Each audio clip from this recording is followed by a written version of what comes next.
Stop that. Stop that. Stop that. I hear him chat to the noise. Move too quick, can't stop for the talking.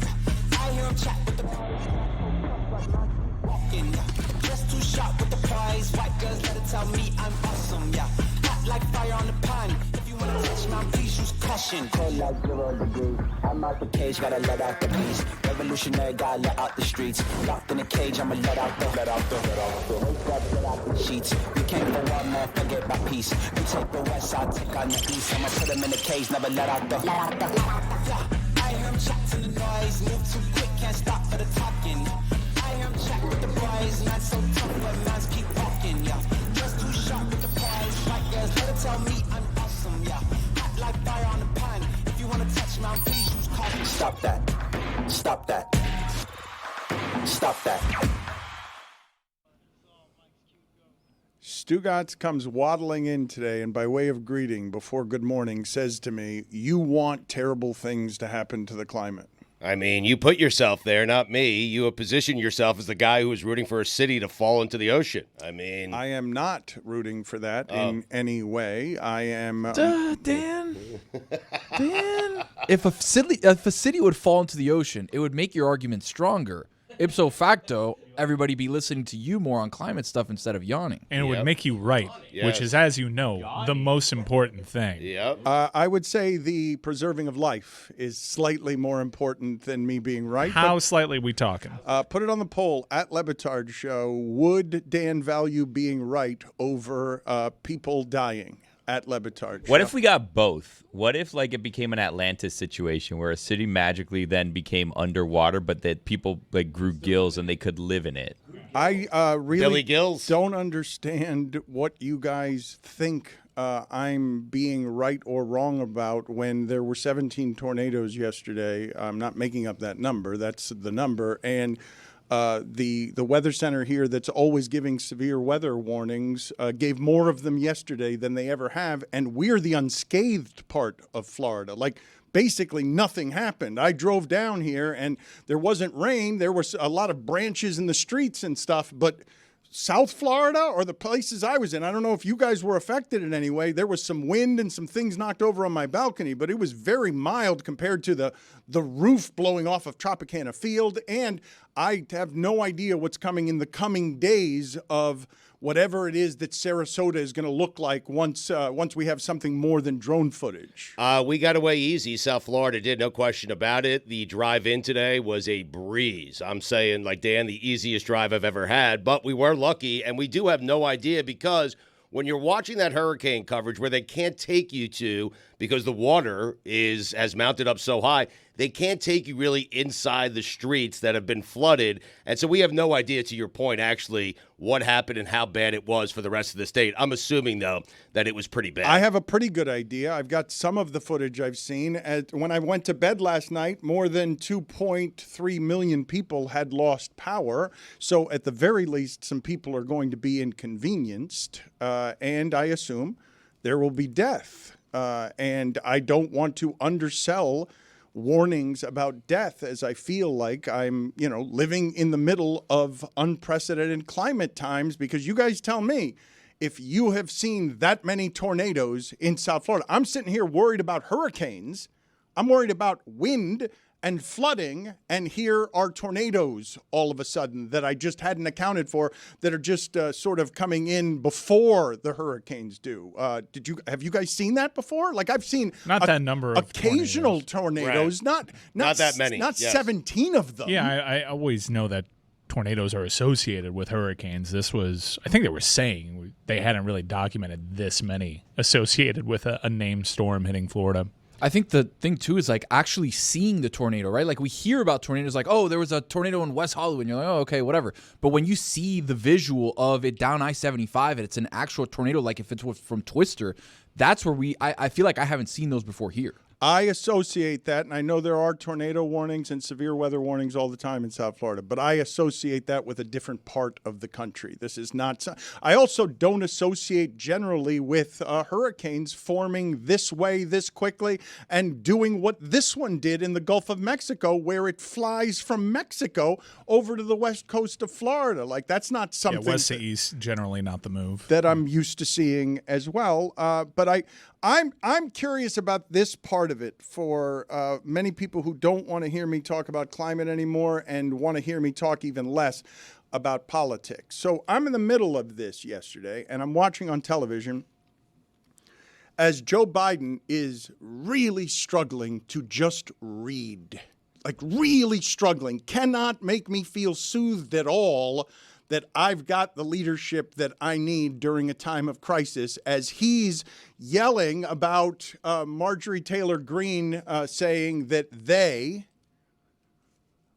are controlling the weather. So I assume the they is the transgender. I'm not sure all the time, but they are controlling the weather, and that... No, I don't think it was transgender. I know, Mike. Yeah. I know. Oh, okay. I know. And I'm sorry. We Joe Biden is saying... sprang into action here. Joe Biden is saying that is ridiculous and stupid, and I feel not soothed at all by the fact that he can't read. He's old and he's tired, and he can't soothe me at all. He can read. He's just struggling to read with age. Let's be clear. I mean, the guy can read. Stugotz, in a time of crisis, when I'm looking for the soothing of leadership, he was having all sorts of difficulties with speaking words that he was trying to read. But this as Donald Trump is on the Flagrant podcast with Andrew Schultz, and they're running circles around him, just laughing in his face is all they're doing. And our leadership has to go on this podcast in order to try to appeal to a younger demo. And look at what happens here. This is what our leadership is doing as Florida is being assaulted on all sides by weather that is, bought by the oil companies. I have a hard time doing it to them because I'm basically a truthful person, but frankly, it's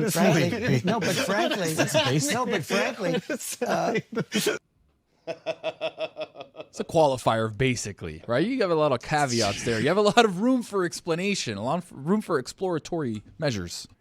Just laughing in his face, man. That office used to mean something before he disgraced it this way. Like, going on with podcasters so they can laugh in your face about being truthful? That's unbelievable that a guy with that mustache would laugh in your face about who you are. Whoa, relax on the mustache. Do you not feel like you're in the middle of something that you have not seen before? Yes or no? I've seen bad leadership, and I've seen storms hit Florida. And I've seen those two things happen simultaneously. So I don't think this is unprecedented. Yeah, I mean, I'm with you. I've never seen a guy hit so many big home runs than Francisco Lindor. I mean, I am in the middle of something special. Do you think you can? You think you could recognize a picture of him now? I don't know. Francisco Lindor, the coolest thing to me about that Grand Slam yesterday is the way that he rounded the bases as if he expected it. Confidence. He was so bad for them last year. He's been so bad for them since signing that contract. And Francisco Lindor hit an enormous home run. He feels like the MVP of the league ever since they moved him to the leadoff spot. And he hit it with such a relaxed Stugotz emotion. Yes. When he's rounding the bases, and I'm expecting, Stugotz, you've seen this from Pete Alonso and others, they hit the big home runs, and they round the bases with a great deal of emotion. And Francisco Lindor rounded these bases as if this was the most casual stroll and unexpected thing he's ever seen, as the announcers do all the Hispanic for him. Viene Esteve, el lanzamiento, saca batazo, peligroso, profundo para el central, la pelota está tomando altura, de locura en el City Field, recogiendo porque los Mets, Paquito Lindor, con las bases llenas. Feel that's cheating at the end to just sort of sing your way out of the call. What happened to the Dracula guy? Is that the same guy or is that a different guy? Different guy.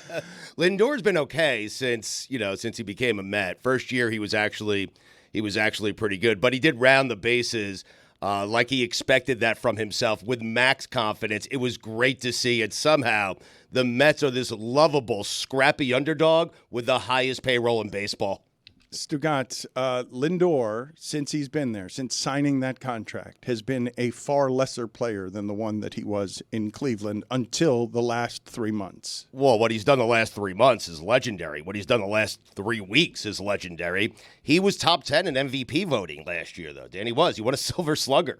I mean, look at how his career started with the Mets and what it is that he was struggling with and what it is that they thought they were buying when they brought him over, because he has been the face of their underachievement before this recent success. And I'm a little floored to see him rounding the bases as if they're just getting started in New York with this stuff.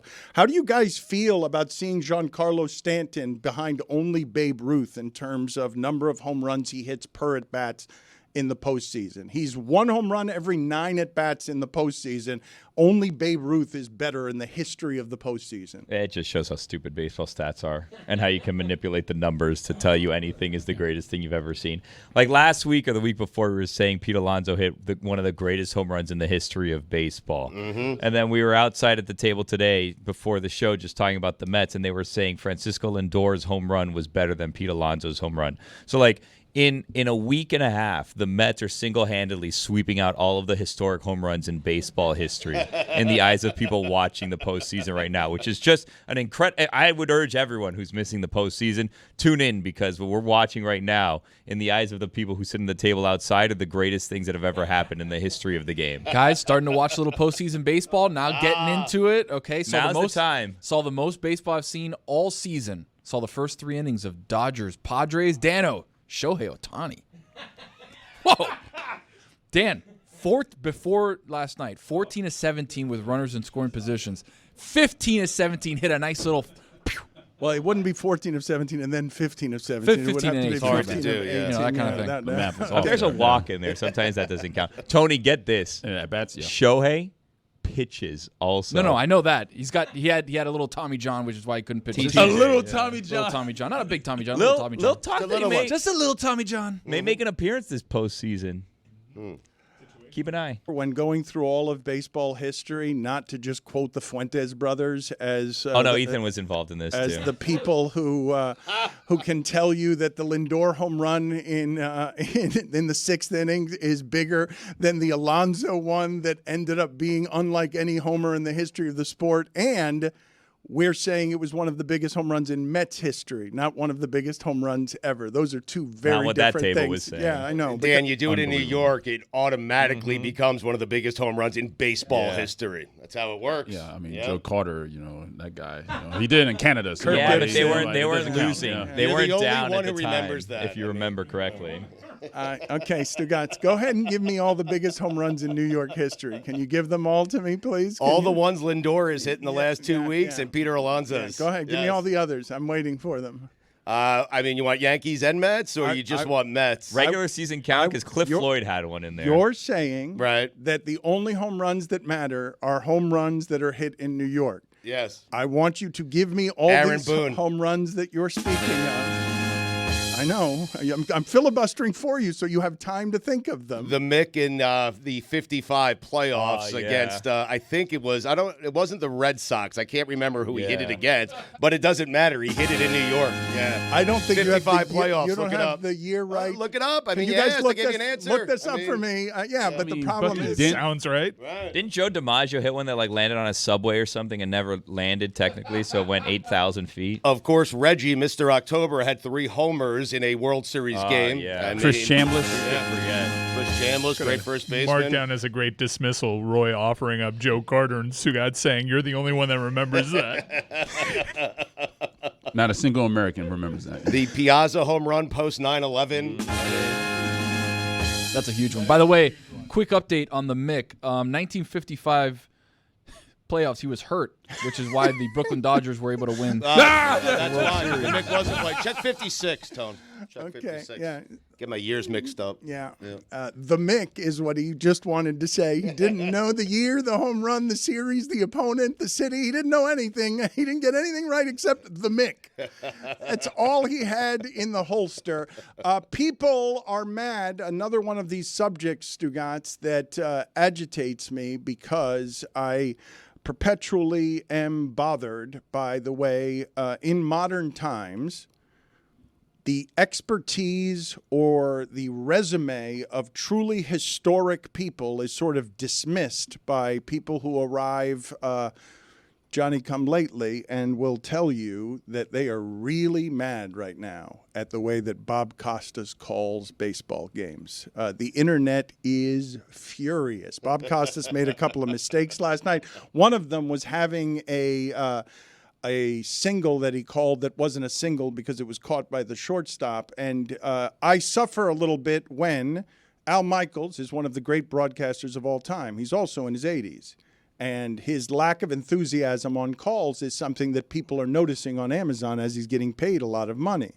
We do not allow many of these people to age with grace or on their terms. ESPN does a good job of it with Dick Vitale and with Lee Corso, but mostly we'll run you out of the game. And so, Billy, what's been happening here on the internet with Bob Costas? Because for the last couple of years, people are really bothered by the way he's calling baseball games when he's always been a great baseball broadcaster, by consensus, by other broadcasters who are great at broadcasting. Well, he's been really bad this series. Like, he sounds bored at times. He seems to openly be rooting for the Yankees at other times. People are not happy with Bob Costas and his general lack of enthusiasm, his, perceived biases, which, by the way, we can all agree, Bob Costas, if we go back in time, was rooting against the Marlins in 1997. It was rooting for Cleveland. I don't think there's anyone on earth that can argue the opposite of that. Everybody knows that Bob Costas was rooting against the Marlins because he's this hoity-toity baseball purist that didn't want a team in teal to be winning a championship, and he didn't want a team in Miami winning a championship. So that's just,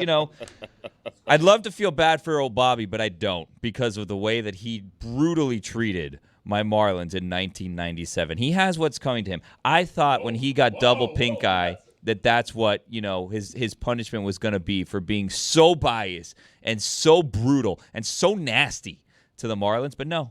Now it's this, a public downfall, and I couldn't be happier. He has what's coming to him. Wow. Yeah, what? Did I say something wrong? He treated the Marlins poorly. Yeah, that one time, and I'm sure every other team out there can say the same thing about Bob Costas. A lot of people feel this way. And a little humility goes a long way, Bobby. That was said in a way that didn't feel humble, calling him Bobby. Like really? That, yeah. I wouldn't say it wasn't humble. I'd say it wasn't respectful. Okay.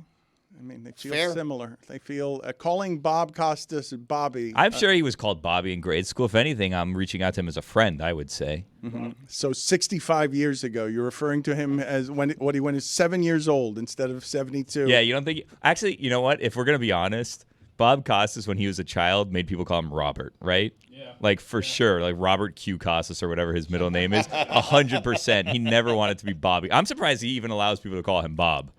Put it on the poll, please, Juju, at Le Batard Show. In grade school, did Bob Costas make the other kids call him Robert?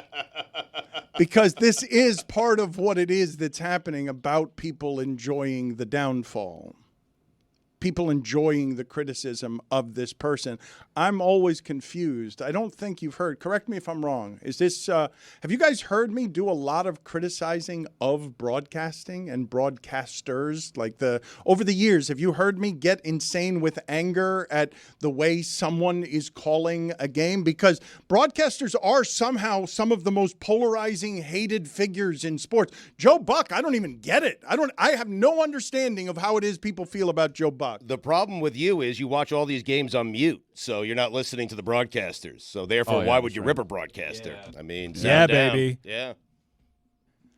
I did run Tony Fiorentino. You guys got that guy fired. Out of the Heat organization. It wasn't you guys. He's still there, by the way. It was just the me. coach is still there. Yeah, he's a community leader. Yeah, he's coaching. He'll always be there. Clinics, Community though. outreach. He's not doing family. Any Give him of back the to the kids. broadcasting. That's a good one. That I did actually get mad at Tony Fiorentino quite a bit. You got me cornered on that one. That is one that I did get angry about. Other side of the coin, big Tommy Tide guys. Yeah. Huge. Yeah.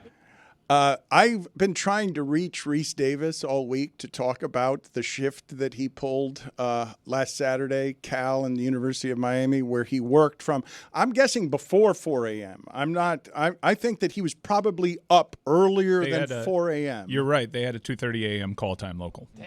So 2:30 a.m., and then he's calling from 7 to 10 p.m. West Coast time, Pacific time.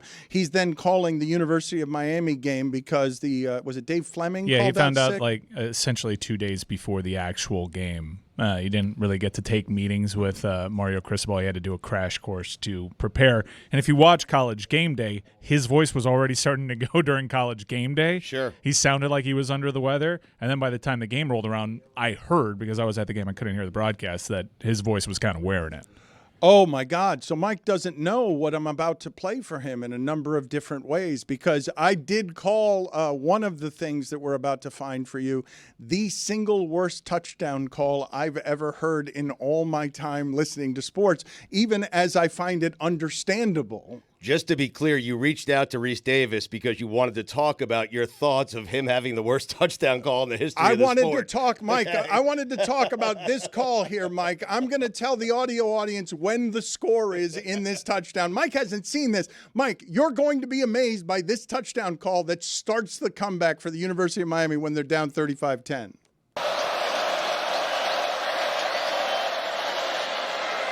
Score.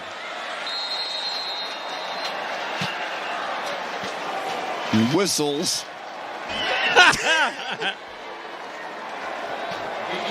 And they signal the touchdown. Oh, poor guy. And Damian Martinez gets it in. Oh, poor guy. Whistles. In his defense, that didn't feel like it was any sort of meaningful touchdown in the moment. It was probably met with a proper amount of fanfare. 35-17. It didn't feel like that was going to matter. You say in his defense. I'll say in his defense. Have you any idea what it's like to learn 3 hours beforehand? Hey, you have to know all of the University of Miami's offensive linemen. You need to know the names of all of these numbers out there. It was like Boog calling South Korean baseball games during the pandemic from a closet in his house. I just want to hear Rhys talk more. Martinez, and then the flip out, and Arroyo gets into the end zone. That's a good play. Elijah Arroyo. First rounder. And the game is tied. That was like the big tying call. Well, right that was it. Okay. Mike, exhausted. is that proper enthusiasm? Or No, he didn't. He didn't exactly meet the the moment. game is tied. He was totally exhausted. That's the game-winning drive. And the game is tied. Whistles. Tied. And I'm tired. Third biggest And the comeback game in is tied. history. Sounds like the away team broadcaster tonight. He was broken at the And the game is tied. So Billy's game. enjoying the Bob Costas No, I'm comeuppance. not. No, I'm not enjoying it. I would not root for someone else's downfall. That's not in my nature. What? I'm just reporting the news as I see it. People are not happy with what's going on. I like his voice on baseball. I don't care if he's making mistakes. Like Bob Costas for me means your game is a big game, and I just like hearing his voice on baseball. I can deal with the mistakes. I like his voice. Like I the Al Michaels effect, kind of the way, Yes. because people throw that at him Right. sometimes, not interested in it, but his voice, though, it just hits. Yes. Stugotz, though, I'm telling you that and this has been happening for a couple of years now, I have not seen social media reaction like this for any other broadcaster. Not of this level of passion and rage and just general fury. And it's weird for me to see it directed at this particular broadcaster because the career has been impeccable. The career of doing this, it's been hard to watch how angry it is that people are getting that he would deign to desecrate their beloved sport by calling it less well than they would like it called. I would guess, though, there's a number of people who are criticizing Bob who don't care about Bob's history, didn't hear Bob in his prime, don't know how good of a broadcaster Bob Costas was. I'm feeling like this is a good time to put in our annual request for Costas. What do you think? Get him on the show, huh? I mean, we get him once a year. You want him? Billy, can you email him? I don't know. This man. is I feel not the like time. Yeah, People don't like him. They're not going to like us for having him on. You know? They're By not the way, gonna did you like guess that. his middle initial? Because it is Q. I think we may have done a similar bit Yeah, we about did that, Bob yeah. Costas in the queue in the past. If I'm going back, and that just one of those things got activated in the back of my brain that somehow I knew his middle name was with a Q. Quinlan. I'm also pretty sure we did the what's the origins of nothing to sneeze at. Who Quinlan? Well put. Is that family name? We could ask him if Stugotz no, it's puts in our annual request. It would be You want him? suspicious timing. I don't think we should do that today. Oddly enough, we did the nothing to sneeze at thing because of Restate Us. Wow. So how about that's that? right. Full circles, yo. Look at that. Because his call after Lou Holtz sneezed during a highlight was to say that highlight was nothing to sneeze at. And Lou Holtz's sneeze sounded exactly like you imagined it would, like an old Rutabaker from the 1920s honking at an intersection. Rutabaker's always going to make me laugh. Every time. Put it on the poll. Is old Rutabaker redundant? Because I do think once I've said Rutabaker, the old is baked in. Anything that Henry Rowan Gardner's manager called him in the Colt Classic Rookie of the Year is okay in my book. The Q as a middle initial is the most obnoxious way to go, is it not? Gardenhoser. Rosenberger. I want to ask you guys this as it relates to some of the blowback that Bob Costas is getting, because I recognize it, because I too can appear to be sanctimonious and I can give off a whole lot of strident or I know more than you. So I sort of recognize when this kind of personality type isn't liked very much. But when you think of broadcasters who you enjoy criticizing when they fail or when they stumble around because you think they're giving off I'm better than you, what's the list of those media members? Stugotz is an everyman. He connects with people because he is like fandom. Who are the broadcasters who are giving off I want to hate that person because I think there's a pomposity baked into the broadcast that I don't like. And so I particularly enjoy, Whittingham has some of this. I enjoy when Whittingham fails or stumbles because he knows how good he is at it. And so when he's less than good at it, I enjoy him being humanized and humble. Those might just be the two. Quinlan, Irish origin. So it's Bob and Whittingham. I mean, Costas is for sure on the top of that list because then he starts like sermonizing about this and that. And you're like, buddy, just get to the ball. Like, what's the count? It's 2-1 count. Come on. Let's play Reese Davis reacting with good ad lib to exactly the way you imagined Lou Holtz's cartoon sneeze would sound. Also mentioned Amir Abdullah. Now, Marshall, usually it's all Rakeem Cato who did throw a touchdown pass in his 40. Devin Johnson put up 272 yards. That's a Marshall record, nothing to sneeze at.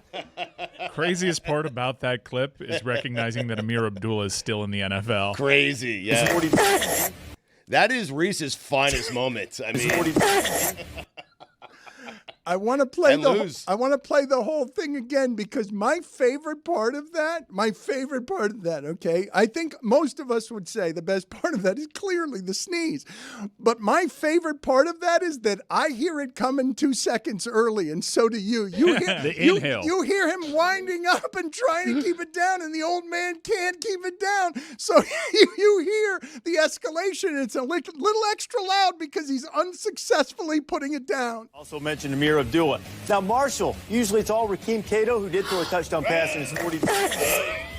Devin Johnson put up 272 yards. That's a Marshall record, nothing to sneeze at.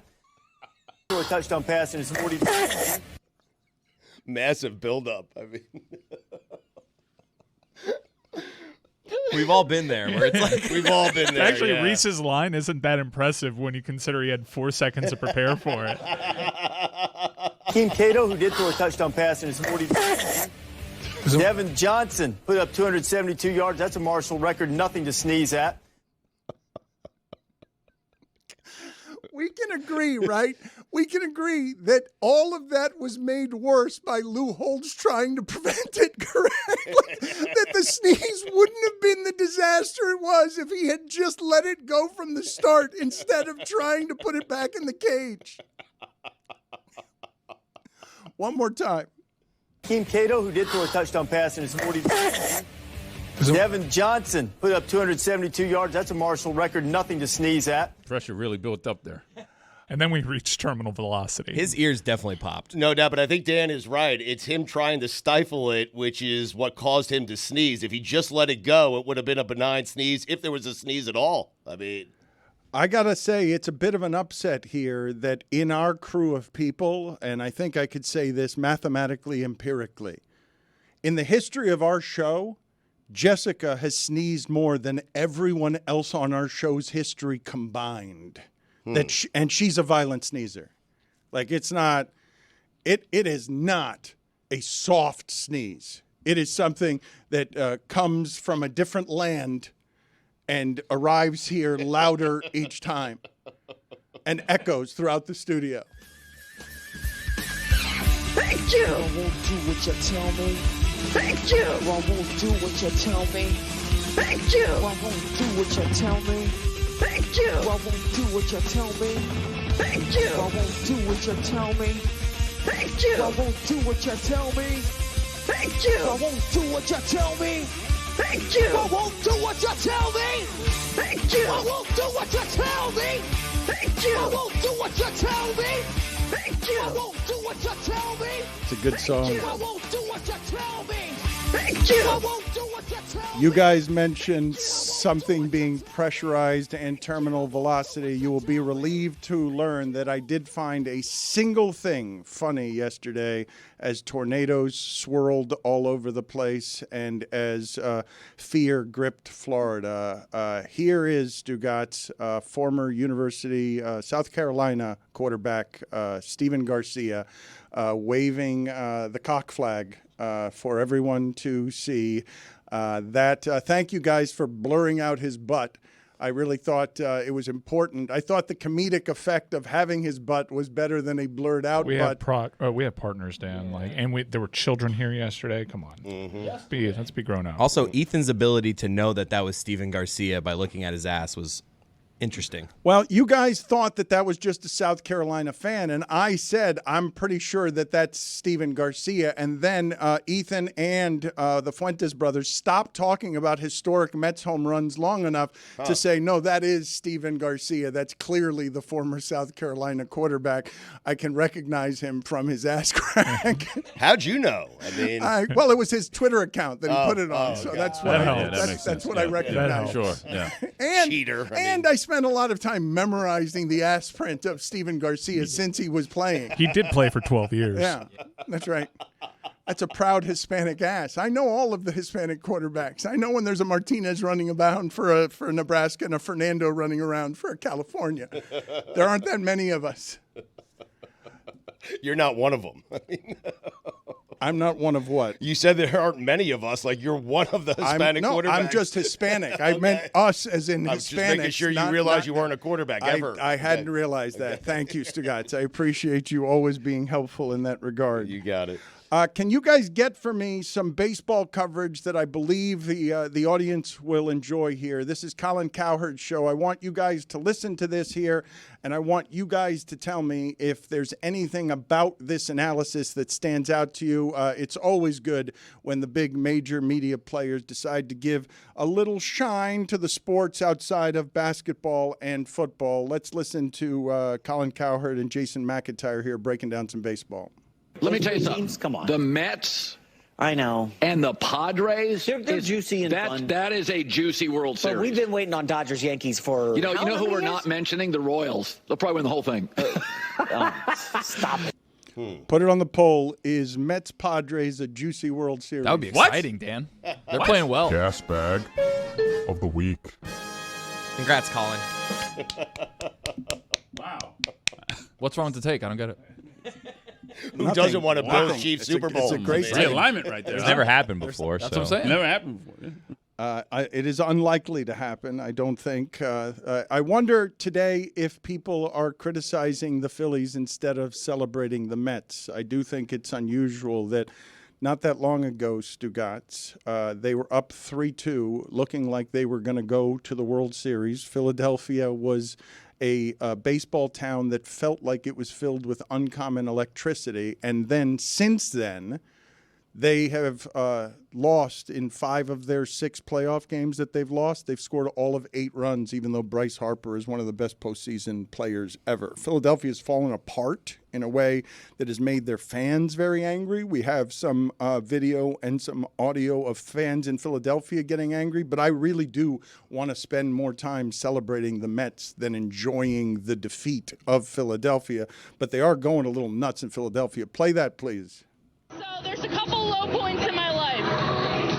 My dog passing away and them getting a grand slam. The grand slam took the cake. Courtney O'Neill was not a fan of that outcome. I feel like I might either check into AA, therapy, or an institute of some sort because this is crap. It's full of crap. And she wasn't the only one. One woman told us she literally drove all the way up the East Coast just to see the Phillies lose. I had back pain from the hurricane maybe 6 or 7 hours ago. I drove 21 hours up here, and I came here. My first stop, I had no sleep.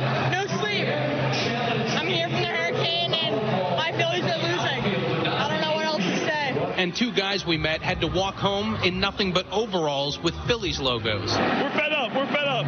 We had such great expectations, and now we're just done. I've already hit the 5th stage of grief. It's called acceptance.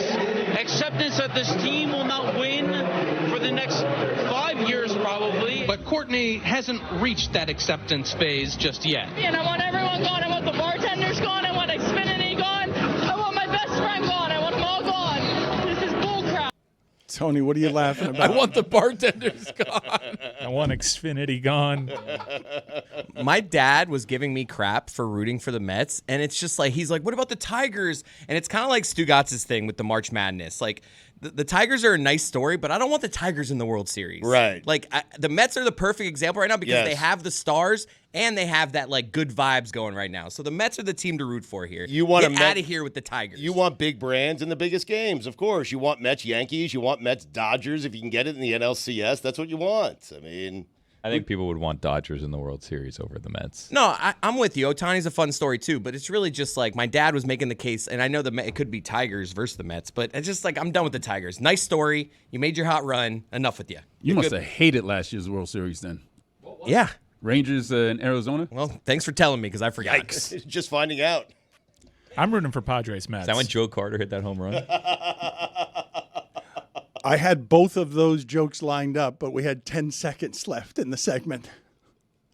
I know that Mike and Stugotz every once in a while will spend in a moment that's a bit disorienting to me every time it happens, whether it's on the air or off the air. It feels like a bit of a short-circuiting in our systems when all of a sudden Mike and Stugotz are volleying back and forth 9 straight minutes on tennis. Just can't talk enough about tennis and generally talk about the same things in tennis, which is the run of these 3 Michael Jordans at the same time fighting each other in tennis so that none of them could actually be Michael Jordan because the other one was Michael Jordan. The 3 of them are Spider-Man memes pointing at each other. Well, that 3 that you talk about, Nadal, Federer, Djokovic, has become 1 because Nadal has announced his retirement at the end of this season. He has won 14 French Open championships.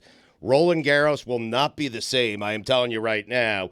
And I would argue, Dan, that Djokovic is the Michael Jordan of that sport. I would tell you that he is probably. I would not put him appreciably ahead of Federer in a way that remembers his legacy as there's Michael Jordan and then we're arguing about all the others for distant second place. Nadal is retiring today, and I do want to celebrate for a moment the bronze medalist of this era because around here, Greg Cody and Stugotz have made fun of going to litigation to win a bronze medal at the Olympics. But being the 3rd best of an era in any other culture other than one that says there's one winner and everyone else is the first loser makes Nadal someone who should be celebrated for all time, even though he is the 3rd best in his generation. I mean, it's a great debate. I would say Djokovic, by the record of Grand Slams, by the earnings, he's number 1. Gold medal. Yeah. Federer, I think, got fat off of an easier era while these guys were kind of getting onboarded. So I think he boosted a lot of his credentials during what was a bad time, an in-between phase of eras. And Nadal, you can make the argument when healthy, he was the most talented and best at his top form. That would be my argument. Only on clay, though. No, I would say no. Because if you remember Wimbledon when Roger Federer was at the top of his game on that grass surface, what Nadal did in that tournament was incredible. The thing with Nadal is you can't ever really say if he were healthy, because that only happened very early in his career, where he looked destined to be the greatest of all time, where he was very clearly that much better than Federer. The injuries popped up as Djokovic just went next level on him. But I would rank Joker, Nadal, Federer, primarily because Federer got all of his earnings really in a bad era, and then once Nadal and Djokovic were there, it was a lot harder for Federer. But they were all really great, and like you said, they're Spider-Man memes pointing at one another. And we should probably honor Andy Murray too, because when he was at his best, those guys pushed him to his absolute physical limits because his body broke down. He's the guy who got left behind, by the way. He is, yes. But when he won Wimbledon, he was in the teeth of that era, and he had to be the best guy for that major tournament. So we'd be remiss to not mention him. Dan is right, though. Nadal did win a lot at the French Open, but he also won on every surface. He won Wimbledon, he won the U.S. Open, he won Australian Opens. But it was 14 on clay. 14. Well, he's the greatest clay player of all time. Irrefutable. Yeah. And he might not be, when it's all said and done, he might not be the greatest Spaniard. I will say of this era, right, one of the more impressive things that I can say about this era is just how rare it is for the greatness to be so great that the three guys we're talking about as all-timers are household names in America, when the only other time that I can remember three guys like this fighting at the top of this sport is when it was McEnroe, Connors, and Borg, and you needed two of them to be American in order to get America to be that kind of interested. The fact that it became a global game and these international players were the ones dominating it and becoming household names here because no Americans could come close to what it is that they were doing. I think the only American to win a Grand Slam title during their run was Roddick, U.S. Open, and he won one major, and I think Roddick that's it. Yeah. Also pushed himself to like a miracle Wimbledon final, I recall, against Federer,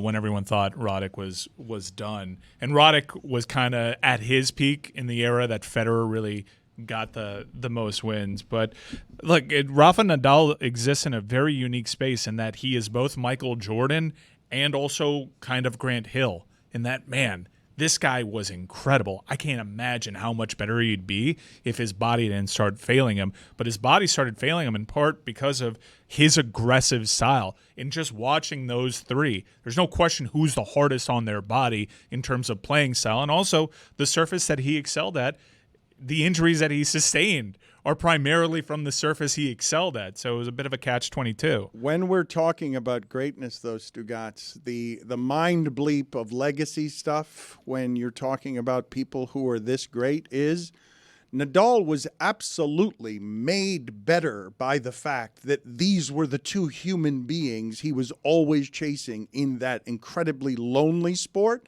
But his legacy will be remembered as less good than it could have been because he had to play against those two players all the time and was often losing to them. But that's the case for all three, right? Like, if you take any one of them out of the equation, the other two win more. And so, but Mike is saying of Federer, because Djokovic and Nadal were sort of chasing and younger, and Federer was winning during a time. I think of Federer, because he wasn't playing against them, as having a more dominant, sustained period than either one of them, because he didn't have to play against them when he was dominating in his youth. Yeah, and there were a bunch of guys that tried to step up to the challenge. I remember Del Potro beat Roger Federer in a U.S. Open, and he's another guy whose body failed him. There were so many people. There were so many cheating scandals because guys tried to push their body to make it to that point. I'd say that era in men's tennis is the most trying time in sports history from a mental aspect. What those guys put each other through mentally to be better, to push their bodies to limits thought unimaginable. Guys did not play tennis this late into their careers, and they were just kind of what Tom Brady did in changing the math to everybody. Like, I guess 44-year-old quarterbacks can be elite now. But imagine if there were 3 Tom Bradys, because the thing that's amazing about their era is that the thing to me that stands out is I'm going to have a hard time finding another sport where there are 3 of them and you're like, I don't know how much better one of them is than the other, and I'd put all 3 of them as all-timers. Michael Jordan separated himself. He did. Every time he was playing a championship, Michael Jordan was separating himself. Tom Brady separated himself from everybody. None of these guys could. Tiger separated himself from Phil and the rest of the Serena field. Williams separated herself. Yes. Like there wasn't a competitor. There weren't 3 Serena Williams. No, but with tennis, Dan, because they play on different surfaces and there are different generations. Like Federer had to go through. I think when he started his career, Sampras was still around. And he was still taking on Agassi and like Stefan Edberg and stuff. And then it morphed into, he played till he was like 40. I do think that Djokovic is starting to separate himself from the group in that he has the record. He just won a really impressive gold medal at the Olympics, and he's still doing it against the new guys that are coming after him. He did it against Federer. He did it against Nadal. And now he's doing it against Alcaraz. But it's mild separation. Like Dan is right about that. There is Jordan and everyone else. There is Brady and everyone else. He's not going to go backwards in the career earnings and the Grand Slams. He's not going to go backwards, and he already has that over 2 guys that aren't winning anymore. Now it's Alcaraz that has him in his sights. Let me ask you this as it relates to 3 people fighting for the same throne. Did you guys see that as it started not that long ago as Drake, J. Cole, and Kendrick Lamar, but now, not since, Old Town Road has a song been the longest running #1 song on the Hot Rap Songs chart history than Not Like Us by Kendrick Lamar. How much more thorough of a separation do you need between 3 people who were regarded as largely the same thing, and then one of them, in answering the other one in beef, produces a song for all time that nets him the Super Bowl halftime show? I guess there was a brief moment in time where it was Magic, Bird, and Jordan aided by just not only his greatness but his age, hitting his prime as those guys were kind of on the downswing. He really separated himself from that discussion and basically became a one-man league as he just dominated the conversations into June. Are you saying now Kendrick has become Jordan? I mean, he's having a Jordan-like year, is he not? But Mike, because we've seen the best of Kendrick, right? Good Kid, Mad City. We've seen Damn. We've seen him put out classic albums. He just released his biggest song ever, though. And sure, but now looking forward, is this like the crescendo of Michael Jordan, 97, where he pushes off Russell and hits the J, and like, all right, now we know, or is it there's still some left in the tank? You might be talking to the wrong guy because I'm like Peter Rosenberg in that to me he was my favorite MC ever before this whole thing with Drake. I would have told you that he was the GOAT beforehand. We all know Cole stepped back and said, I don't want any of the smoke, but then on another song said, I'm the GOAT off of features. And I was like, well, wait a second. Who's Larry Bird in this? J. Cole, probably. Yeah. His back gave out. So third? Yeah. So third, yeah. I mean, he's icing his back. Yeah. The thing is, Drake has so much catalog. He has so much success. Drake is magic. Drake's only actually been hurt when it comes to optics. And public support. You can't publicly be a Drake guy, but if you look only at the Kevin Durant is. Yeah, but if you look at the streaming metrics, Drake was not hurt by this. His audience has not really dissipated. His social currency certainly has, and he's become a meme in that he's gotten smoked in this so much so he's kind of laying low. But he's been memed his entire career. He's been memed. So, like, this is not something new to him. Like, he's always been the butt of jokes. An excellent point. Rolls with it. That's why he's so well poised to actually even survive this. Like, because most people are like, well, what'd you expect? Drake to actually win the thing? Right. I think it's the kid stuff. That's the harmful stuff there. The implications that he's making about Drake. But, again, easy implication to just lob up and everybody's like, oh, grenade. Kind of harder to prove in a court of law.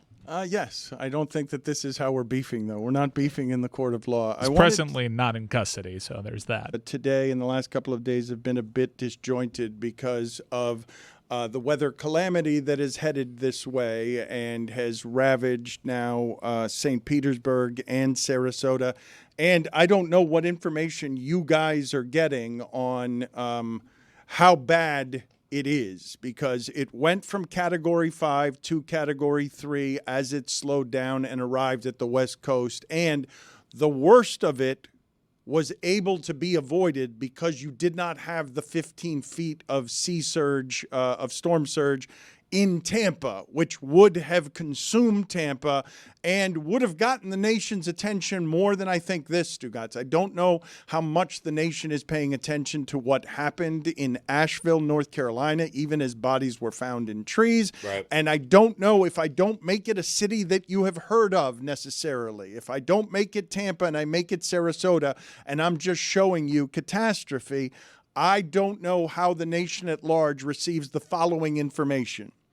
17 inches of rain in St. Petersburg. That's a third of what they usually get for a year. You had a crane fall into a building. You've got a boiled water effect that's going to be problematic for a lot of people at midnight because you had to shut off drinking water because a pipe burst. I said earlier that at the time I was watching, I imagine it's more now, more than 2 million people had lost power, and that's going to be an overwhelming onslaught for Florida Power and Light. You all, I am assuming, know what it feels like to have stuff just rotting in your refrigerator for days and the inconvenience of all of that. To not have, you don't necessarily know how much your life gets altered by not having power until you've lost power. I don't think it's something we're all thinking about.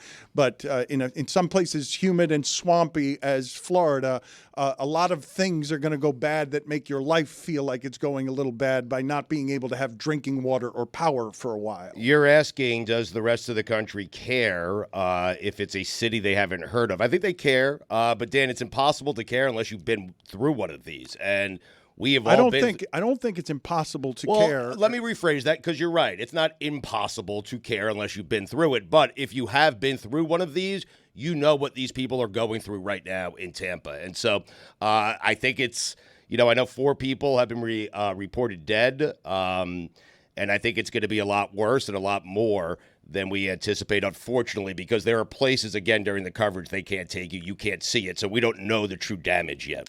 One of the things, though, because we were talking yesterday about the gentleman with one leg, Lieutenant Dan, who was on a 20-foot sailboat, and I saw a couple of things happen yesterday. It wasn't just that Tampa's mayor said that if you were in an evacuation zone, you were going to die, and he was insisting on staying in the 20-foot sailboat.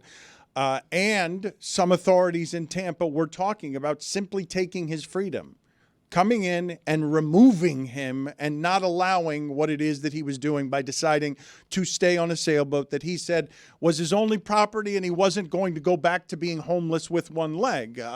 There have now been reports, because a number of people were moved by his story.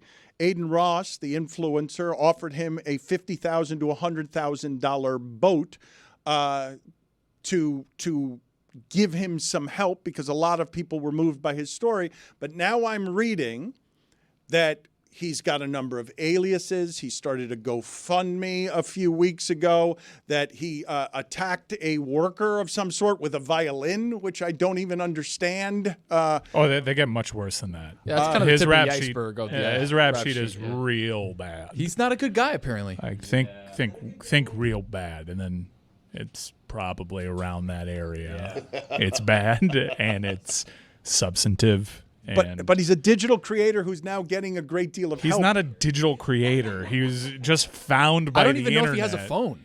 He's found by the internet, and he's not going to become Hawk Tua because of what's in his past, which is terrible stuff. Yep. A violin?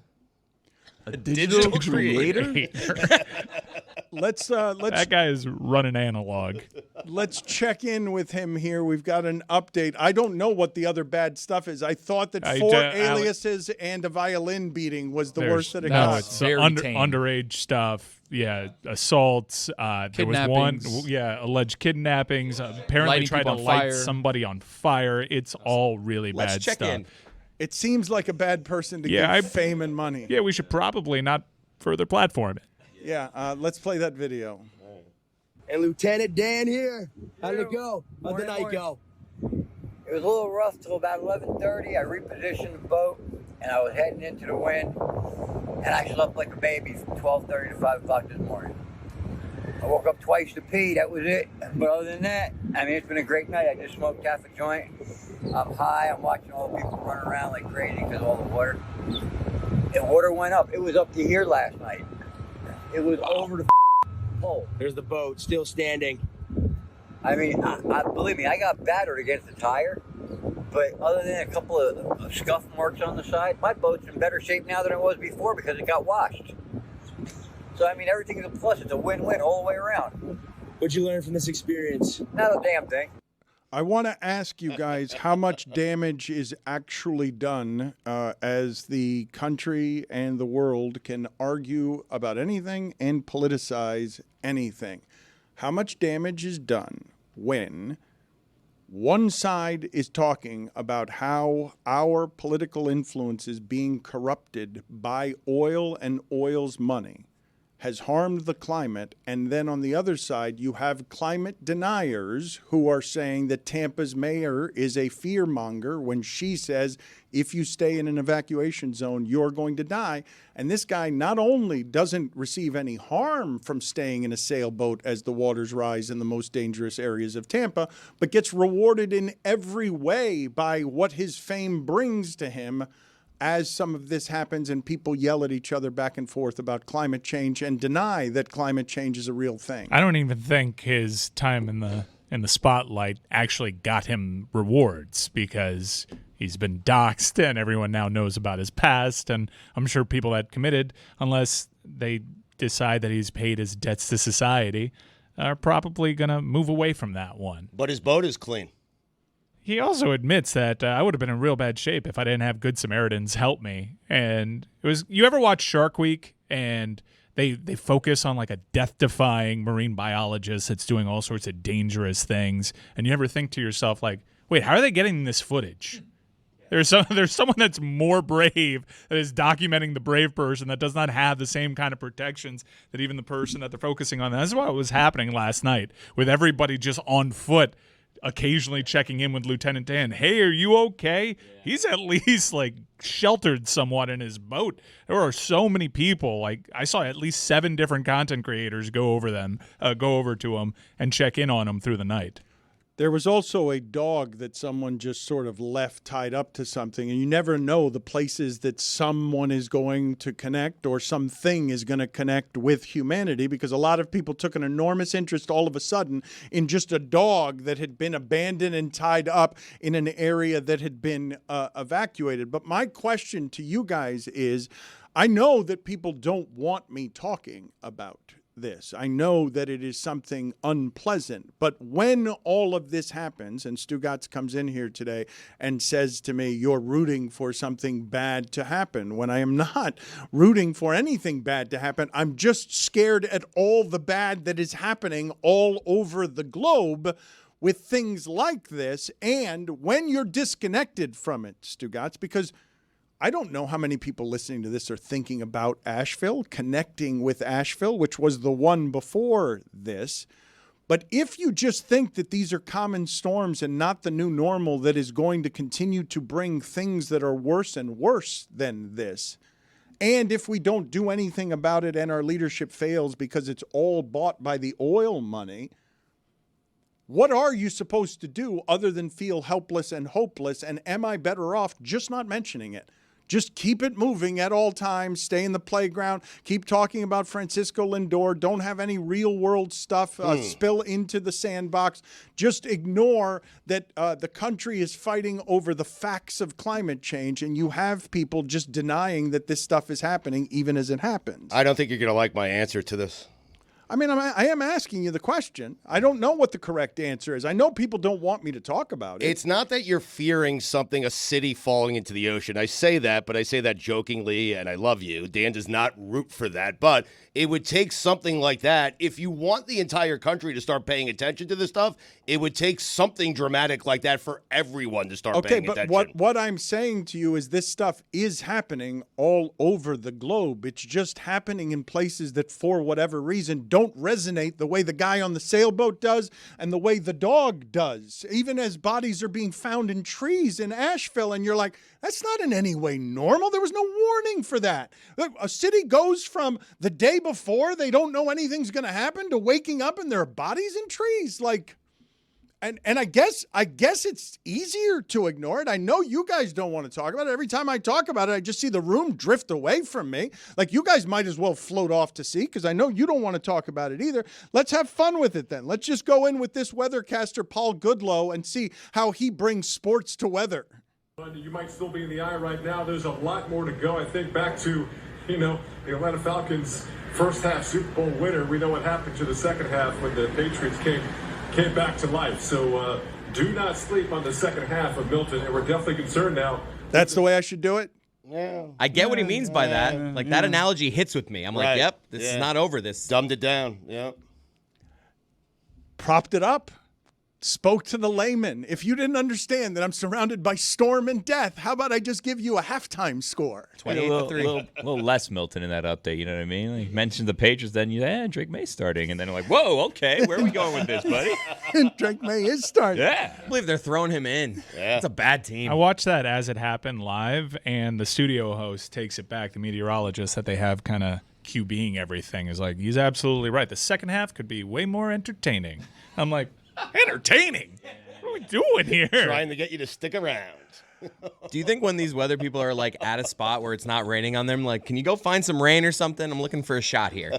What's Anderson Cooper's deal? Why was he out there? Like, because he obviously said he wanted to be. There's no way Anderson Cooper is being sent out there unless Anderson Cooper's requesting to go out into the hurricane. He loves ball. He was stuck behind a tree for hours, though. Yeah, I mean, Andy, buddy. Go inside. Stay in New York. You don't need to be putting yourself at risk for no reason. A few times a year, he likes to get out there, get in the field. Yeah, it's but not his game, though. I mean, it is, though. He does it every year with a bunch of He if a big story happens, Anderson will go out there.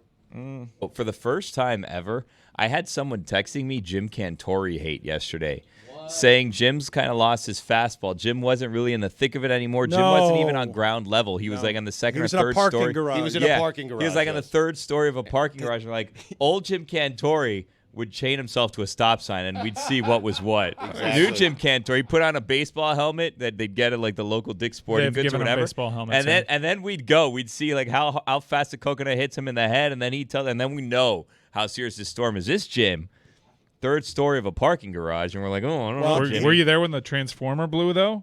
Yeah, and he ran from it instead of towards it. He's like, wow, that's eerie. It's one of the most eerie sounds I've ever heard. The loudest sound he ever heard. But Billy is right. Like, Jim Cantore used to make you feel like he was putting his life on the line. He did, whether he was or not is up for debate. Oh, but you used to feel like his life was on the line. Hold on, you don't think he was? He was doing it. By the way, this isn't Billy. I'm just relaying to you what was texted to me private. I'm just reporting here. Right. He was in the puddle several yards away from a transformer blowing. Puddle, though, before it used to be he'd be in the ocean. Right. I will say to you. He'd go to Tampa Bay and he'd where's the water? I don't know. I'm going to walk far enough until I find it into the bay. And it's like, Jim, don't do that, buddy. The water's going to come back. That's how these things work. But he'd go in there.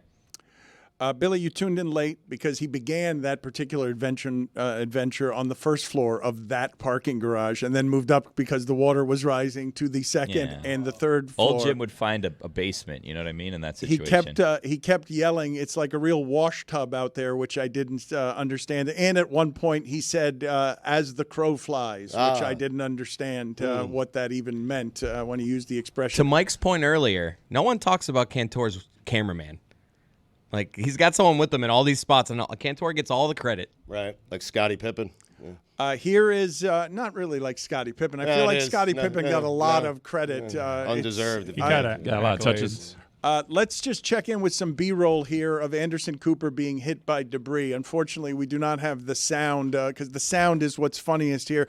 I don't know what he got hit by. It feels like the cameraman just threw a notebook at him. I don't. Oh my God, that's Anderson. What are we doing here? I thought that was Cantore. They sent Anderson into that. I thought he would have just been on the outskirts. Anderson loves ball. Even he's like, this is a lot. Yeah. This guy's a billionaire heir. Yeah. And he's just out there loving ball. That's also probably why he enjoys doing this, because he's a billionaire heir and doesn't really have anything else to do besides doing exciting things. Like Richard, this is basically a nightly show. Richard Branson. 2 shows. This is just for him to get his he has a his child. kicks. Gloria Vanderbilt is his mother. What is he being hit by there? It seems like it's like a clipboard. It looks Like a like a yield sign? notebook. It does look It's a like sign. I think it's a sign. It's a hurricane. It could be It's anything. a styrofoam That's piece. a Yeah, great it's a- point. Thank Thank you. you. Good. He's not wrong. This is Todd Bowles' play sheet. Dan, That does look like a play sheet. the crow flies is to take the most direct route between 2 points because the crow always takes the quickest route.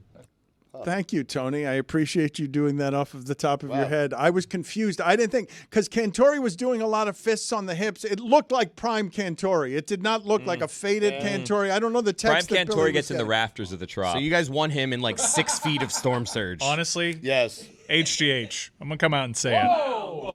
I mean, Cantore never used to wait for the He's got- storm. He used to go meet the storm. Yeah, I got the mean, Bezos thing going. Right. Like, yeah, okay. You got money. He Where'd was you go? in 3 feet of storm surge, and then he moved up a parking garage floor. He did begin what started out as a dry parking garage. I saw it escalate on him. He was in water that was above his knees at one point, and then he fled the premises to go upstairs in the parking I want to garage. ask Mike a question because we were watching Brian Norcross, obviously legendary meteorologist also. Mike, I want to bring in your expertise here. Brian Norcross, is he taking some PEDs for the salad or? What do you mean? Ridiculous. Why are you doing that to Norcross? What do I'm you asking, mean? I'm Why asking. is- asking a question. Come on. I mean, do I even need to? Sometimes you can just test this. Like the hue is just much darker than it was in the 90s. Come on. No All one's right. hair gets darker over the course of 30 Colin's years. got darker.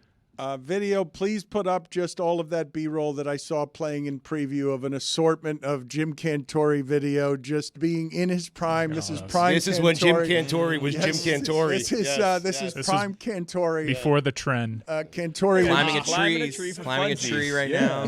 now. He would not go hide in a parking garage. I want the clip of the guy running by him and he like kicks him. Unnecessary. Dude, you can tell. He takes his shirt off. He looks like J.K. Simmons. Yeah. Can you wow. guys give me some more updated information? Because this is one of the few places in the modern age where news travels a little bit slower because we don't have access to the most dangerous places. What have you guys seen in terms of the worst calamity to befall the west coast of Florida here? Because the storm did lessen as it approached land. It went from a 5 to a 3, and the storm surge is one of the things that is most dangerous. But there are a lot of places that people cannot get to yet that I'm assuming have been ransacked.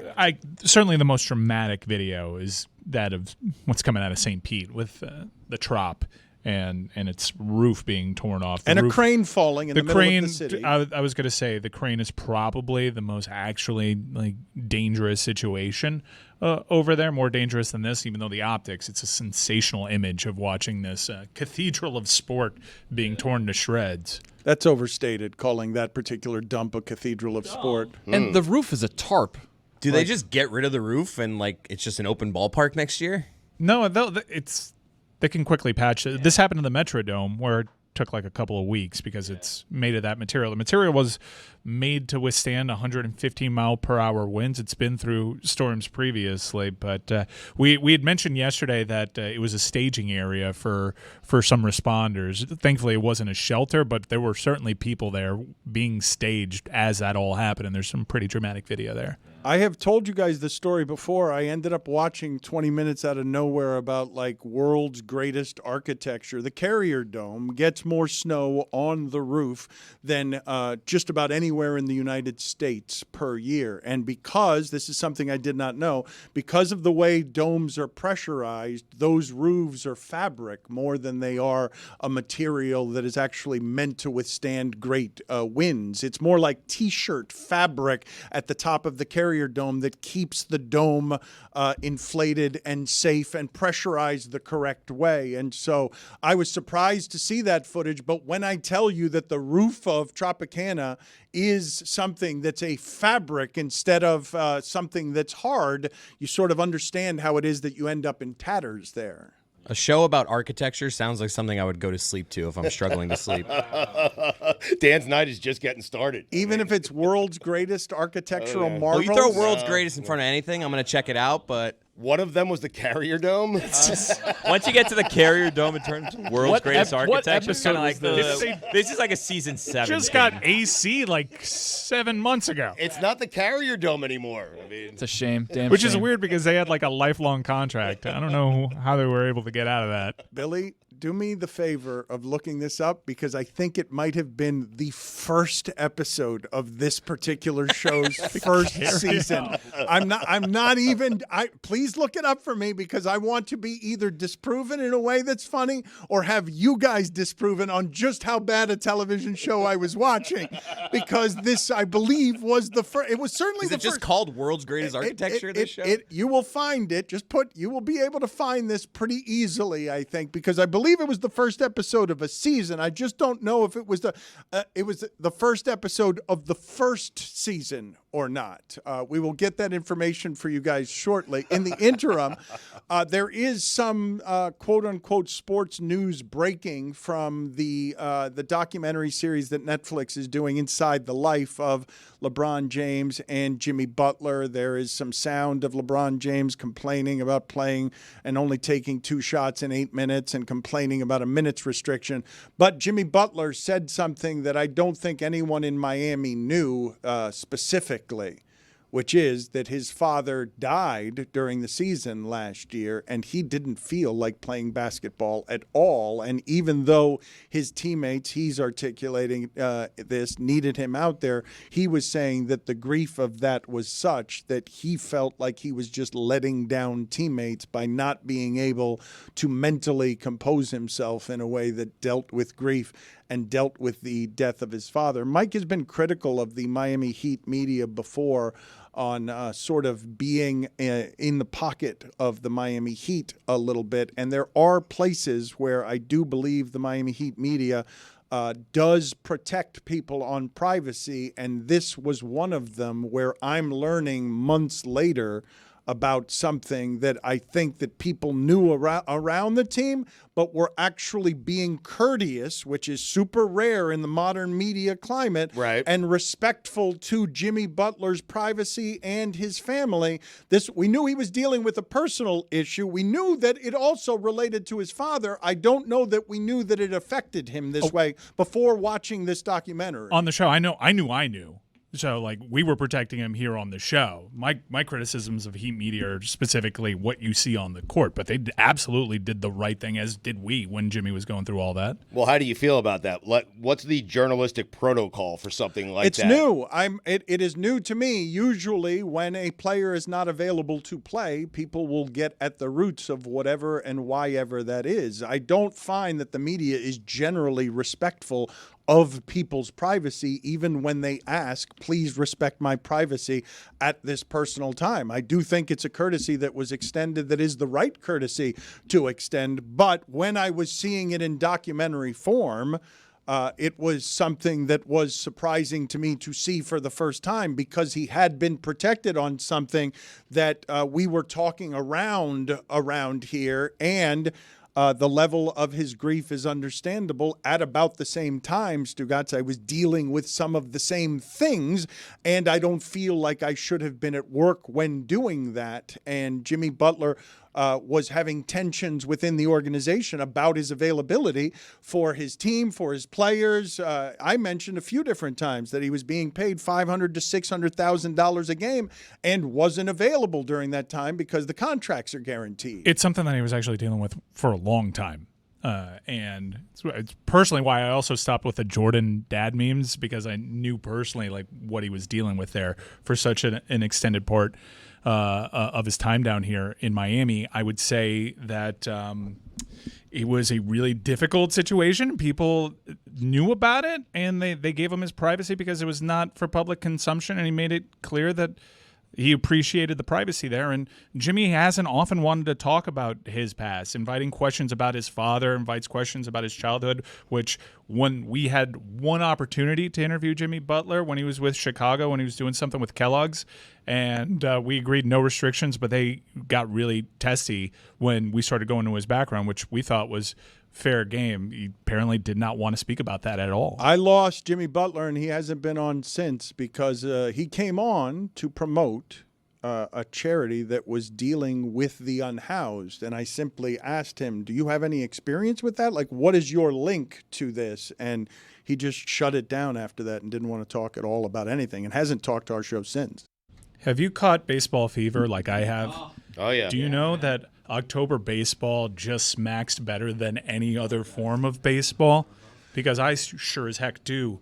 And I cannot wait to potentially watch this Padres-Mets World Series, the one that Colin Cowherd told me is coming around the corner. Juicy. But if you want to see that in person, like I most certainly do, there is one place that you should check out. Folks, I'm talking, of course, about the Game Time app. Yes, the Game Time app for me is the number one secondary ticket marketplace out there. Why, you may ask? Because of the low price guarantee. If you find a better price out there, Game Time will match it and then some. You get panoramic seat views. That's seat view. God, I love that. And just with a click of a button, you get all-in pricing. That means no surprises at checkout when it comes to your final price. Game Time is just the best. Download Game Time today, and new customers can get $20 off when they use a promo code DAN. Again, that is DAN. Download the Game Time app today. Terms apply. What time is it? Game Time. I want to get to a Padres story in a second. Billy, did you not like that singing by Chris Cody? Why are you making faces that are unsupportive of a teammate? No, I'm not unsupportive. I was just, caught off guard. Yep. I'm here. Mm-hmm. I'm the foundation of this team, I think. I like to be the support column of the team. The rock, yeah. That's what I try to be. Under the weather because he's caught baseball fever. That's true. And the sniffles. Bad time for the sniffles. Oh, flu season got me started. You had the sniffles? Fleasing. I do. I powered through the first segment. I needed to blow my nose. I didn't. And then last segment I had to. I'm sorry, gang, but I had to go blow my nose. Baseball fever. I did it. Yeah, I powered through in Chicago. I thought, there's no way I'm going to make it to this show, but I did. Little Dayquil. The thing is, though, after you take the Dayquil and you make it through the big obligation, you think I'm in the clear. But no, it's back, friend. What are the symptoms of baseball fever? Runny nose. Sniffles for sure. Mm-hmm. Teary eyes sometimes, depending on how big the home runs are in the moments. Mm-hmm. Is it ever a good time to have the sniffles? Because you're saying it's a bad time to have the sniffles. Is it ever a good time? When you have to go to a funeral that you're not really that emotional about. That's a good answer. Wow, great job. Fake good sniffles. answer. Wow. Good answer. Yeah, it's having a bad problem. time. Bad time to have the sniffles when you're eating something spicy or eating soup. Oh yeah, the worst time to have the No, sniffles. that'll clear you out. That'll get it all out. No, but it's just I understand it's ultimately good for you, but you're just dripping and it's just like Some wasabi. Yeah. this wasn't so bad. Another symptom of baseball fever? Goosebumps. Do you get any? Does a rash come with baseball fever? Any kind of rash? Rash No, is you from get that You checked can out. be disoriented when you have baseball fever. Like I'm disoriented finding out that Salvador Perez is that much younger than I am. Oh, He's man. 34 years old. No, he isn't. Liar. You're entitled to your opinions. I'm entitled to mine. No, he isn't. I want to get to the Padres in a second, Stugotz, but before I do that, I want to relive a time with you here that I believe to be one of the greatest times in our show's history when one person or a group of people were doing one thing. Oh, no. And Stugotz was doing an entirely different thing because he didn't realize what the rest of us were doing. If you remember the movie Predator, I have told you before, it's Arnold Schwarzenegger, and he is fighting an extraterrestrial that has nuclear capabilities. And it was a groundbreaking movie at the time. We obsessed over it. At one point, Stugotz was going to have Billy, one of the characters in that movie that produced, I think, 3 or 4 politicians, was going to stay at Stugotz's house because we were going to convene a watching of the movie Predator with our fans. He was going to sleep over for not 1 but 2 nights, and I had to pick him up from the airport and drop him back off. Sonny Landham. Yeah. Complicated legacy. Not that complicated, Yes. really. Just kind of a legacy that was bad. And one of the things that happened in our sort of reliving of the movie Predators, I was telling you guys, and this is a spoiler alert, at one point Schwarzenegger is moving through the mud, and we are given the vantage point of the Predator, who is looking through infrared vision and clearly can't see Arnold Schwarzenegger as he is covered in mud, crawling away in great fear from something that is about to kill him. That is indeed the movie Predator. I just want to make sure we're not being redundant. The only reason I'm bringing this up is I don't know if in this clip that we're about to play nostalgically as part of our 20-year anniversary, if I tell the story in this clip that Arnold Schwarzenegger, while in fear for his life because he's being chased by an extraterrestrial thing, says out loud, "He can't see me." It's a dangerous situation. You don't want to be heard by this thing that can kill you, but he says out loud, and that is for my father. He did that for only my father, who may not have understood that we were viewing this through the vision of the predator. It would be unfortunate, but I'm kind of rooting for this behind the bit to have that word for word. Same. I hope so too. Let's see. I think it does. Let's see what we have here. This is behind the bit. This is behind the bit. This is behind the bit. I take you back to a better time when everyone on the show cared and we all tried to be entertaining.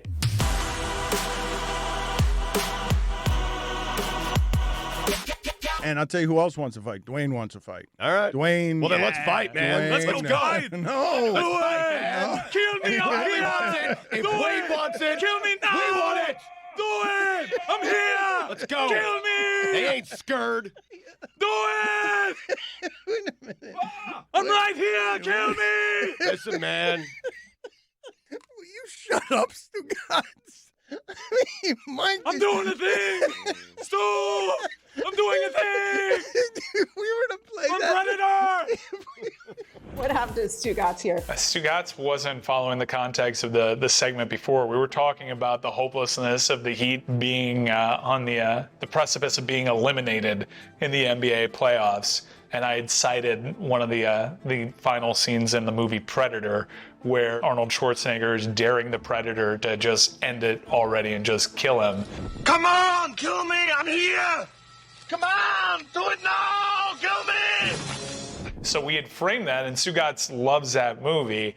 But then I started doing it as a bit. I was in the background screaming like Arnold Schwarzenegger in Predator, like, "Arr!" Stugotz was just like tagging along, not paying attention. And that'll happen occasionally. You're too caught up in trying to get your own shot up that you're not realizing that there's a game going on and other people are getting their shots up. And he kept stepping on the comedy there, but it actually made it funnier than it would have came out had he laid out. I don't get embarrassed by much, but it's that and ludicrous with the watch. I mean, It is rare. It is rare on our show that all of us are doing one show and somebody else is doing a different show. But for Stugotz not to recognize that Mike Ryan is shouting, "Kill me," in Schwarzenegger's accent, and he is still trying to motivate like his group of athletes. Let's go! He's doing a motivational speech in the Heat locker room, and Mike's doing something from a jungle, from a nuclear extraterrestrial that's trying to blow up Schwarzenegger. but at least it's not a movie we discussed for years on the show, and a movie I haven't seen 17,000 times. Stugotz basically knows 7 movies, and that's a chunk of them right there. Predator. Yeah, our show obsessed over Predator for a while. We did a Predator watch along at a movie theater. We had it on a big projector, got people to come out there. So I had thought up until that bit he would know to lay out. He didn't, but like I said, the results were even better. People quote like I'm doing a thing still to me. He was not thinking in the moment at all. Despite knowing the movie, liking the movie, probably was able to say quotes from the movie, but what are you going to do? It doesn't happen very often that we're doing a different show that obviously, but to pull back the curtain on it and to have Mike Ryan yell at him as Schwarzenegger that he's doing a thing, and then to see Stugotz dissolve into his own shame, which, as he said, you don't see very often. Enjoy this because you don't get it very often. He's shamed. Do it. I'm right here. Kill me. Listen, man. Leaning into the nostalgia a little bit on our 20th anniversary. Lots of special things for you in the audience. One of those special things drops every 2 Fridays, and that's the oral history of the Dan Le Batard Show. On Friday, we dropped episode 2, being very well received. Appreciate all of that. At the end of every episode, you'll hear a supercut of clips from that era. And in episode 2, I included, you mentioned in this Behind the Bit, that's the second most embarrassed you've been outside of asking Ludacris about his watch because you were drunk at Shaq's birthday party. Yeah. And we had a remote broadcast from it. Uh-huh. So in episode 2, I had forgotten a clip that I wanted to put in episode 1. It's kind of, it fits enough the general timeline. So I decided in episode 2 I was going to put this in because I had rediscovered a clip in which you sound somehow more drunk than you did in that Ludacris clip. Do you remember when you saw Michael Doliak at Shaq's birthday party? No. Well, let's play for the audience. We had Michael Doliak Day. Wow. We had Michael Doliak Day. Oh, my God. Hammered? Yeah, Michael Doliak passes on an interview, and you were so offended, and you brought up, which was the right thing. It's an accurate take. We had just come off of Michael Doliak Day. Why would we had anyone Michael Doliak Day? That sounds like genuine hurt from Stugotz. Like, I was hurt. Why wouldn't Doliak do the show with us? We had Michael Doliak Day. Sounds like hurt and gin and tonics. Can you get the sound of Stugotz asking, because he's never been this drunk on air. This was 7 gin and tonics in and a midnight appearance, and this was talking to Ludacris. How much does the watch cost, Ludacris? How much? I don't know. I got it for free. That's a good question. That's an I'll have indelicate to question, check it out. right? You don't ask a woman what she weighs, and you don't ask a hip-hop star what his jewelry's worth, do you? You Why don't. he let me ask You this just question. really don't. It's Stugotz under the breath.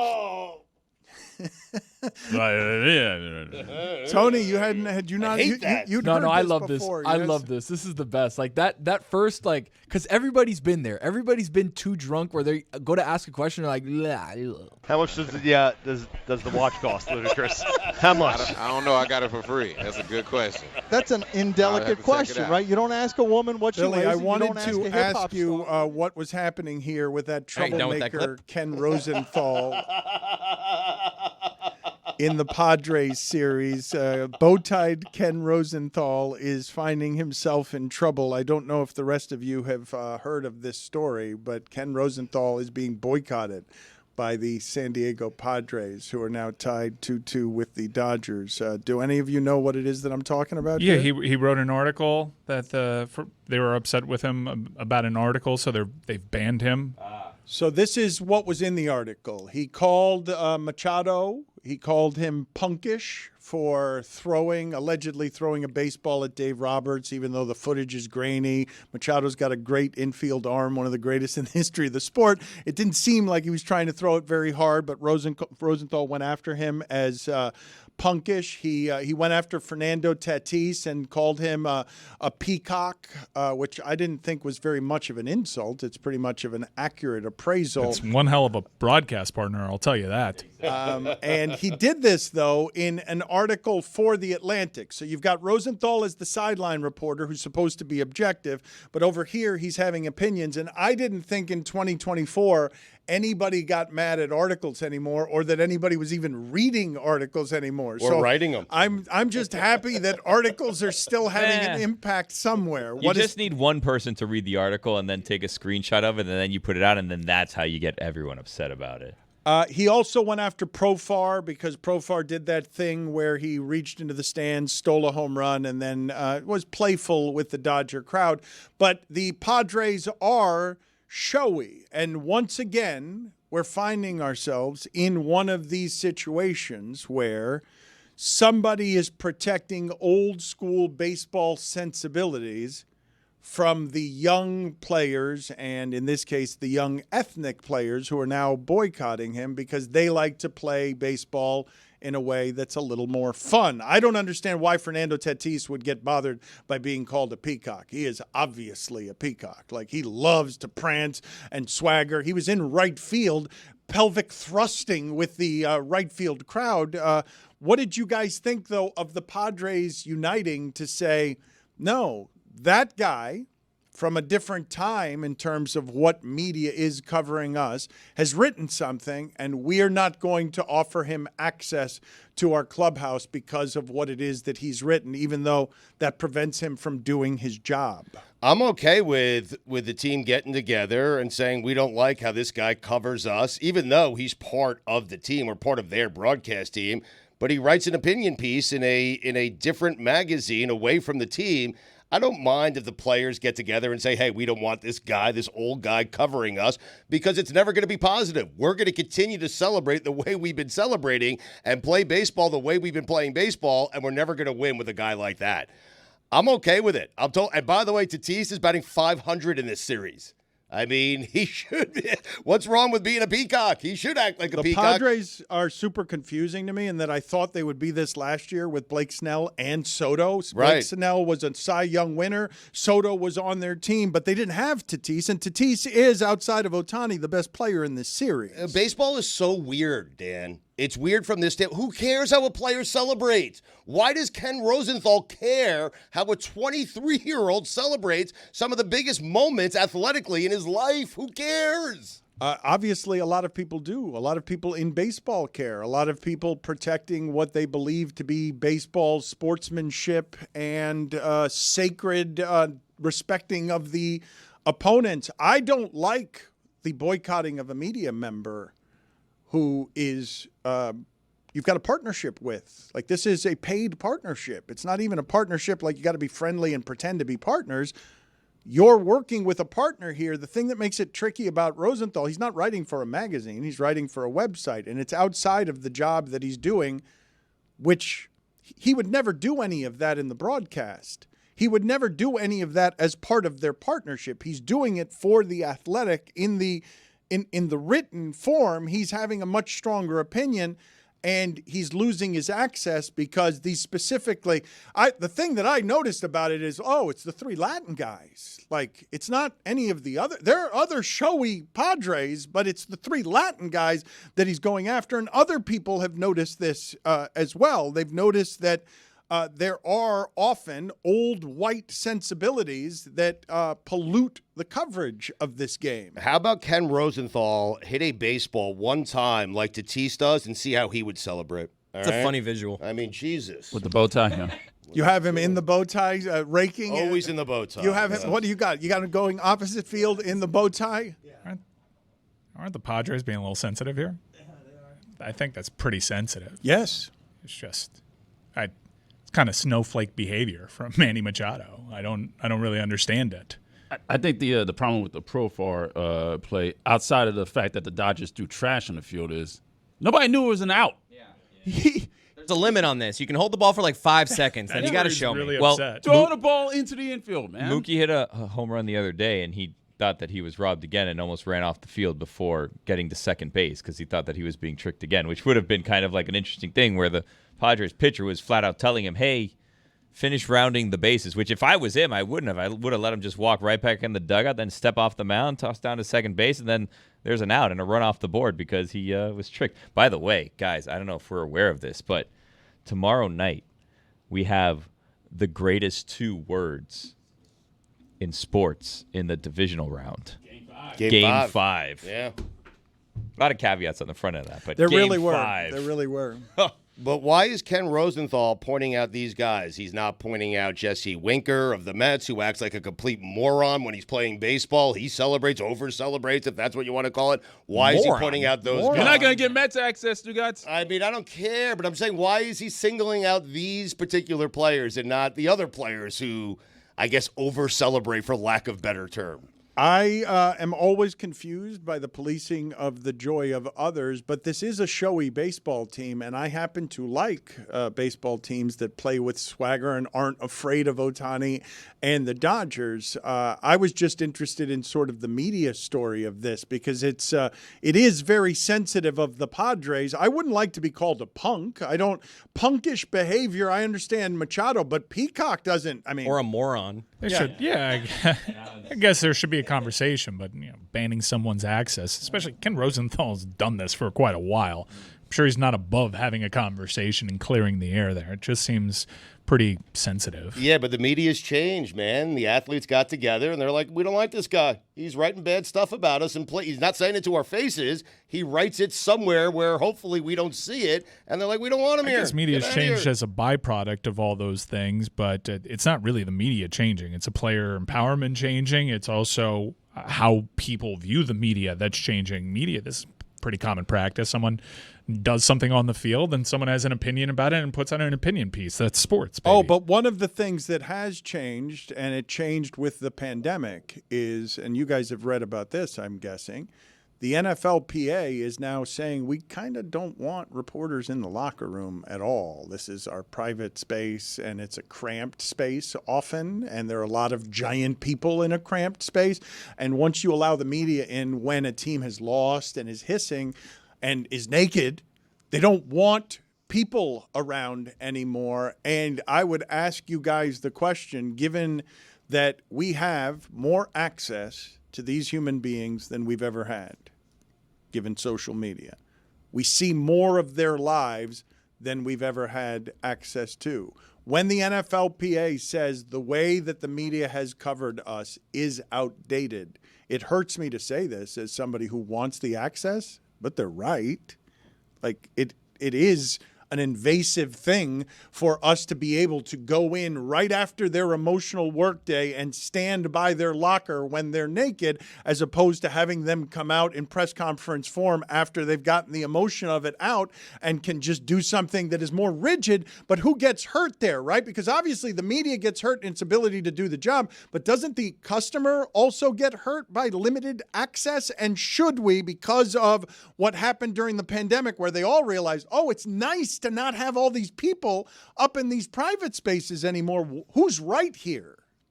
I think it's outdated, and times change, and practices around it need to change. I'm totally fine with their stance on that. I get why they're uncomfortable with it. There really aren't many professions where you go do your job, you undress because of the physical exertion, and someone puts a microphone in your face as that's happening. I feel like we can all wait a little bit. I think we should do that around here. I think we should start having – I think our show should end in the postgame with Stugotz with a towel around his shoulders in the locker room over there with someone interviewing him about how he thinks he did Is today. he going to be naked or no? Yeah, I think that's the way it should be, with a towel around his waist. How'd you feel about that bad joke in the third segment? Yeah. How'd you feel about that behind the bit when we were just sort of we were talking undressing you? Billy, before we get to Gerald McCoy, before we get to Pitch Clock with Jeremy, what's going on with your listener league? Great question, Dan. So if you want to compete against, not my listener league, our listener league, all of us compete in it every week. Go to dkng.co/Smirnoff. It's a $3 buy-in. It's presented by Smirnoff, the world's #1 vodka. Please drink responsibly. So you get your budget's about $50,000. I know you think, wow, I could do a lot with $50,000. You can roster an entire fantasy football team for a day for the 1 o'clock and the 4 o'clock games, and then you can kind of try to turn the 50,000 digital dollars that you obtained with your 3 real dollars into, sometimes like 450 real dollars, depending on how you finish. Do you go for the most expensive players first, or do you start cheap and then go for the expensive guys late? I never know how to play that. Got to build your lineup depending on rosters. Start expensive and then just it's a fill in the rest. tricky situation. I don't want to tell people my strategy because I don't want them to beat me. Even though I want you to win, I don't want you to win at my expense. I always spend a lot on the quarterback, the running backs, because I know I have the defense, special teams coming up, and I have the kicker. Love that cheap defense. Yeah. Didn't you say, though, that you went one time from being 4th in the league to like 643rd? You seem very inconsistent, your results here. Well, that's the great thing about it, Dan, is that 1 week's failures don't carry over to the next week, but also 1 week's successes also don't carry over to the next week. So, like, I was, at one point last week, I was on the stage in Chicago. We went to Chicago also, presented by the good people of Smirnoff. I was in 7th place. I was riding high on that stage, watching my Bears. And then I fell out to like 123rd place-ish, more or less, I want to say. Only if you would have started Alec Pierce. Right before the show started, Tony had me remove 2 different players that I had. He's like, trust me, bro, you got to get this guy instead. And I listened to him. Tony, you sabotaged him successfully? 100%. It cost me 2 touchdowns. The long con, Dano. 300 yards. Absurdity. Anyway, dkng.co/Smirnoff if you want to compete against us this week. I associate Gerald McCoy with Tampa. He's also a very good talker, so we will discuss everything going on in Tampa and football with Gerald McCoy next. Thank you for being on with us, Gerald. You are impeccably beard groomed there. What were you using there? I need some of this equipment you seem to be cleaning up in a way that I need some help with. My wife today was just picking things out of my beard. Well, Gerald is younger, so yes, that is one of the reasons. But also, and I got I'm fresh off running, so I went for a run this morning. I had to get the energy flowing. Gerald, for this interview. You are much thinner than you were during your playing days. Well, he's jogging. Oh, yeah, sure. How does it feel to run now with a body that is how much lighter than when it is that you had to be a menacing defensive lineman? Oh, it's so much better. Knees don't hurt, ankles don't hurt. I've never been I've been a runner, like a sprinter, but I've never been a runner, like distance running. So I don't run less than 2 miles now. So it feels great. How much weight have you lost? Because it's always interesting to me to watch the retired guys who used to be the strong men get their bodies back after their careers end.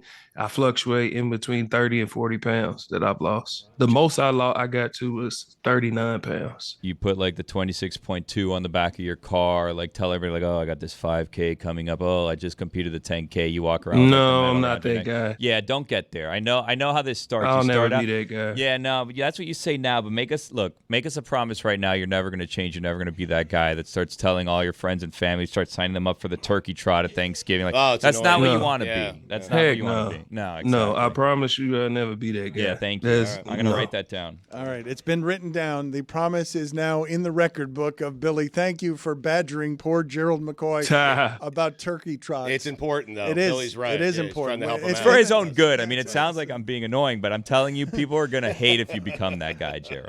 Yeah, people keep pushing me to run 5Ks and all that. I'm like, bro, I'm doing this to stay in shape. We're doing like a 31-mile challenge right now for the month of October. This is how it starts. And he was a wide receiver, and he was like, I ran 3 miles in this distance, so I beat his time by 11 minutes. Because he tried me, so whatever. Nobody likes that guy. Just don't be him, okay? You can catch Gerald regularly on NFL Game Day morning, Sundays at 9 a.m. Eastern on the NFL Network. We do appreciate you joining us here. I was saying before you came on, we've talked to you a lot before. I basically associate you with Tampa, with those colors, with that city. What has the last couple of days been like for you as someone who gets at least a little bit of his regional identity from a place that has been battered here today? You call in, I've talked to all the team. The team left early. They evacuated and they already in New Orleans. Talked to all the owners, talked to the GM players, etc. All the team is out and their family, so they're safe. But then I checked on some of my other family members who are still in Tampa. Some evacuated from their areas and came to my house that I live. I have my house in Tampa, and I called them this morning. They said it was a lot of wind and rain, but no damage to the house, that they are fine. Anybody else I spoke to is fine. So as far as the people I know and I associate with, they're doing fine right now, but it's a lot of people who are not. So that sucks to hear and think about. What did you make? What was your assessment of the Jets firing Robert Saleh and Aaron Rodgers' objection that he has anything to do with that, saying you guys are giving me too much power? That's not something that I had anything to do with. Wouldn't say that he don't have power. 4-time MVP, a team who's been known for their defense over the last 4 or 5 years that were a quarterback away, and then they bring you in. I would assume you have a little power. Now, did he have anything to do with the firing? I don't know. But as far as the assessment of the firing, I've been on teams where coaches have been fired, coordinators and head coaches. When I was in Carolina and Ron Rivera got fired, it was a shock to all of us because we felt like if anybody's the problem, it ain't him. It's not Ron Rivera. He was not the issue with our team that year. Cam Newton had got hurt. We had a lot of injuries, and we were just scrambling at the quarterback position, just really trying to figure out who our team was, But then in Tampa in 2018, Mike Smith, who was the head coach for Atlanta, he got let go mid-season. And a big part of that, I believe, is that we were not responding anymore. And when you look at how that correlates to the Jets, is you see one week, Robert Saleh says, maybe we need to scale back on the snap count and, a little bit. And Aaron Rodgers said, well, that's one way to look at it. Or you can hold these guys accountable, make them grow up and do the right thing. And then 1 week later, they go over the pond and their lead on defense, Quincy Williams, says something to the extent of, I'm tired of hearing the same message, or I'm tired of hearing the same thing. And when you hear that coming from your leader on offense and your leader on defense, that right there lets you know they're not responding well. And when the team stops responding or listening, then a change has to be made. So I don't know what's going on internally or what was taking place, but it didn't look good. I dare you, Gerald, to tell me that you think Sam Darnold can be a Super Bowl champion. I dare you. Oh, boy. I would never say that because he hasn't shown me enough to do that. And then his past game, could have been a lot due to his injury or whatever he dealt with. It looked like it was a rib, could have been a shoulder. He didn't play well. The defense played incredible. They did enough to win, but the offense didn't look great and he didn't look good. So we've seen Sam Darnold play really good for 3-4 weeks before. We've seen it more than once. So to say he can be a Super Bowl champion, he hasn't shown me enough to where he can lead these guys. But can he not lose the game enough to get there? Yeah, this defense is playing lights out. They have Justin Jefferson on offense. Now, Aaron Jones' situation will always be on any team he's on a big deal. When Aaron Jones is not in your lineup, it significantly changes what your offense is. And we seen it on Sunday. When he went down, the offense got really stagnant.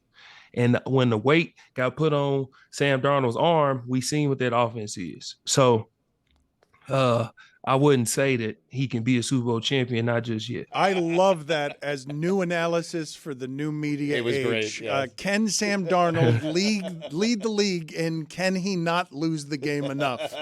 Yeah. Enough, though. Yeah. Yeah. I know, right? You like win that? enough either, though. It's so good as analysis. And what are the Vikings? They go in, they rally around, they hug each other in the huddle, and they're like, Sam, listen, all we need from you is to not lose the game enough.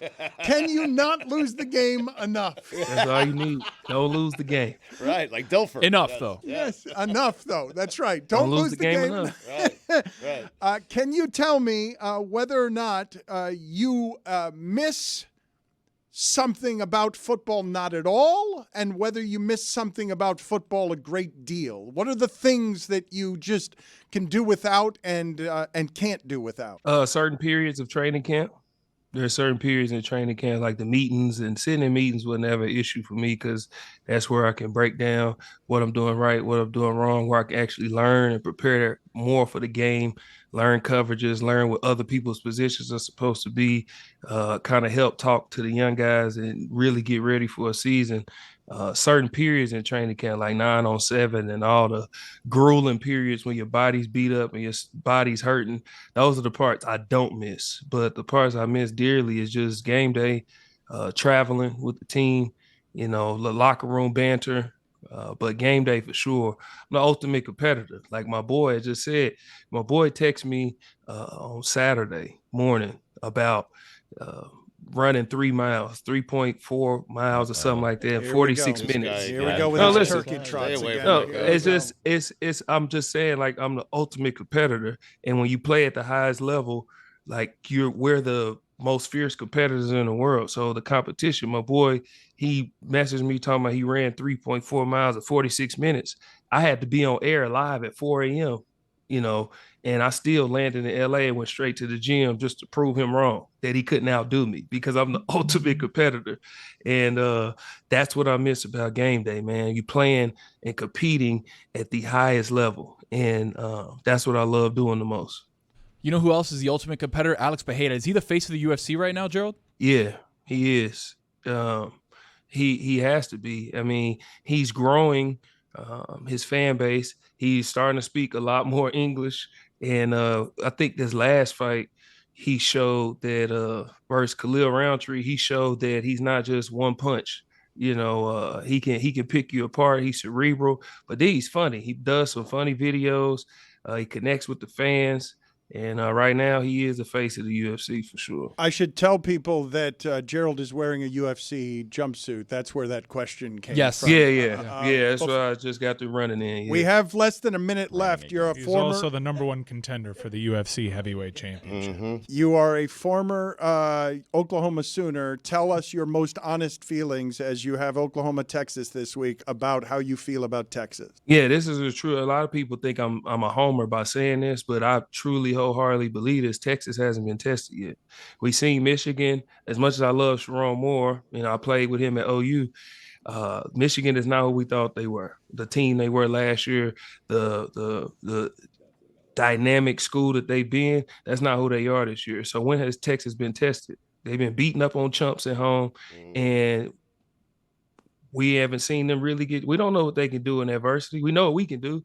We was getting beat up on the road. Whether you think Auburn team is good or not, it's still a SEC school that y'all crown, and it's supposed to be the best conference and the best competition. We went on the road with a true freshman quarterback, and we came out there, fought through adversity, and got a win.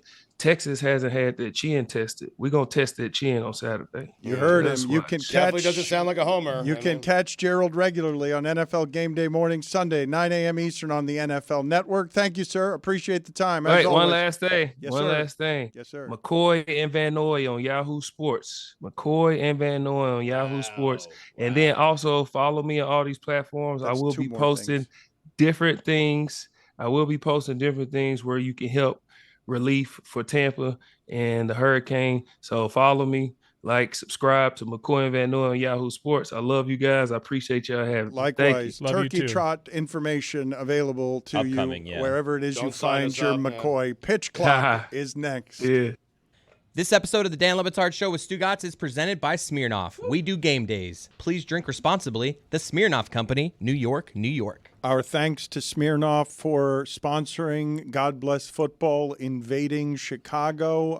Stugotz, I don't feel like we got enough information from you yesterday on all of the highlights from the Chicago trip. Obviously, you were moved and touched to meet people that we've been talking to and existing in a space, an intimate space in their head, because I do believe that this medium is different than almost anything else that I've ever, never mind participated in, but consumed in how it is that you develop a relationship with people who feel like they know you. So when you go to Chicago, you get a little bit overwhelmed, do you not? By interacting with a group of people who are coming from all over Chicago that perhaps you didn't know exactly that these are the people you've been talking to for 20 years. You know, we're not going to a quarterdeck in South Florida. We're going to Chicago in the middle of a city that, you know, even though I've been there a ton, I'm not really that familiar with. Billy is certainly not familiar with it. Tony's not. And so we have no idea what to expect. And when we get out there, we are greeted by, I know we made some fun of this yesterday, but what felt like 1,000 fans were out there. It was sold to capacity. Whatever amount of tickets they had to sell for that event, all of them were sold. And so the second I get there and they're in line waiting, I'm flattered, of course. And when I speak to our listeners, Dan, especially during our 20th anniversary here doing the show together, I get emotional because there are times when you do this for a living where you question what it is you're doing for a living. You know, how important is this stuff really in the grand scheme of things? Essential.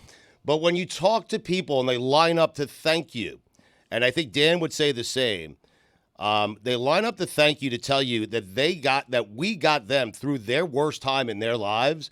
For me, that moves me. It makes me so emotional, and it gives meaning to what it is that we're doing on a daily basis. One of the greatest parts about being on tour is that, and Chicago is one of my favorite stops, but the affirmation you get, while it could just be confirmation bias, because of course it's your fans who are buying tickets to see you perform, so they do want to thank you. I found the best part was thanking them. That's what I love about seeing How audience. is that good and plenty? It sounds like you're eating. It sounds a bit disgusting what you have in your mouth. I have nothing in my mouth. Well, you've just eaten. It's clear to everyone who's listening. What? It sounds like you've just eaten. I had some extra saliva is all. If Jessica hadn't mentioned it. I was going to mention it. We heard your extra saliva. In fact, we didn't hear the rest of what you were saying because of how much we heard your extra saliva. What do you have in that candy bag right now? You carry around. This is, look, there is a long list of strange stuff that we can do with David Sampson about quirky stuff he is. But you having no taste and no smell and still eating candy is something that is unusually strange, even by your standards. I would just think you'd be eating healthier. There is nothing unhealthy about hot tamales, Good and Plenty, candy corn, pretzel M&Ms, cookie M&Ms, and spice drops. Wow, heaven. What is unhealthy about that? Don't candy shame, Dan. You're taking it a little bit too far. Jessica, I feel like I can rain down judgment on that assortment of candies. Like, yeah, because it's gross. Oh I my mean, God. let's be honest. Oh my God. It would be my list of bottom 10 candies. Whoa. He's got them all in there. Whoa. Look, let's go through this again because candy corn. Let's start with candy corn. Candy corn is underrated. I'm telling you. It's one of my favorites. I would say that candy corn is underrated because everyone hates it. Everyone hates candy corn, and I don't hate candy corn, but I don't think very many people would put candy corn at the top of their list. Why would it be manufactured if no one bought it? I'm not saying that people don't buy it, but just because things are popular doesn't mean they're good. Have some taste. You have none. You lost it during the pandemic. I liked all this before. Candy corn is bottom 10 candies. But he has his memory. I am interested, David. You remember what these things taste like, right? Yeah, but they still all taste the same now, which is a total bummer. But there's no big textural difference in this bag. It's a classic remembering things more fondly than you experienced them at the time situation. He's eating the candy corn and saying, like, this used to taste really great. But at the time, you hated it. The opposite of my childhood. You just think of it fondly because you're eating it 40 years later. I don't think memory deciding you has like it. anything to do with taste. I don't think Stugotz saying, well, you remember I was what asking. something tasted like doesn't help you taste it today. Give me the rest of the list of the candies that are in there because I saw him eating from the bag of candy yesterday, and I'm like, ooh, let me go over there and have some. And then he started listing them, and I'm like, no thanks. I will not have a single one of those things that are in that bag. You wanted the Mike and Ike's.